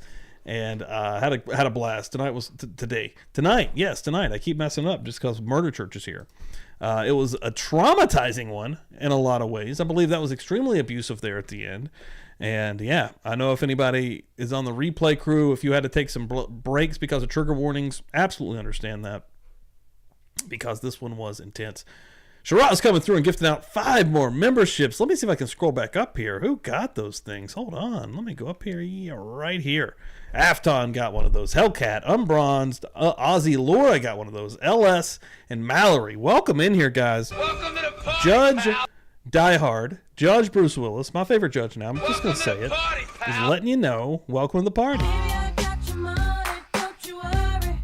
Well, let me tell you something, Hulk brother. Hogan sometimes says something too. He'll pop in there. He'll pop in there and say, what's up? I'm telling you like it is, baby. Huh?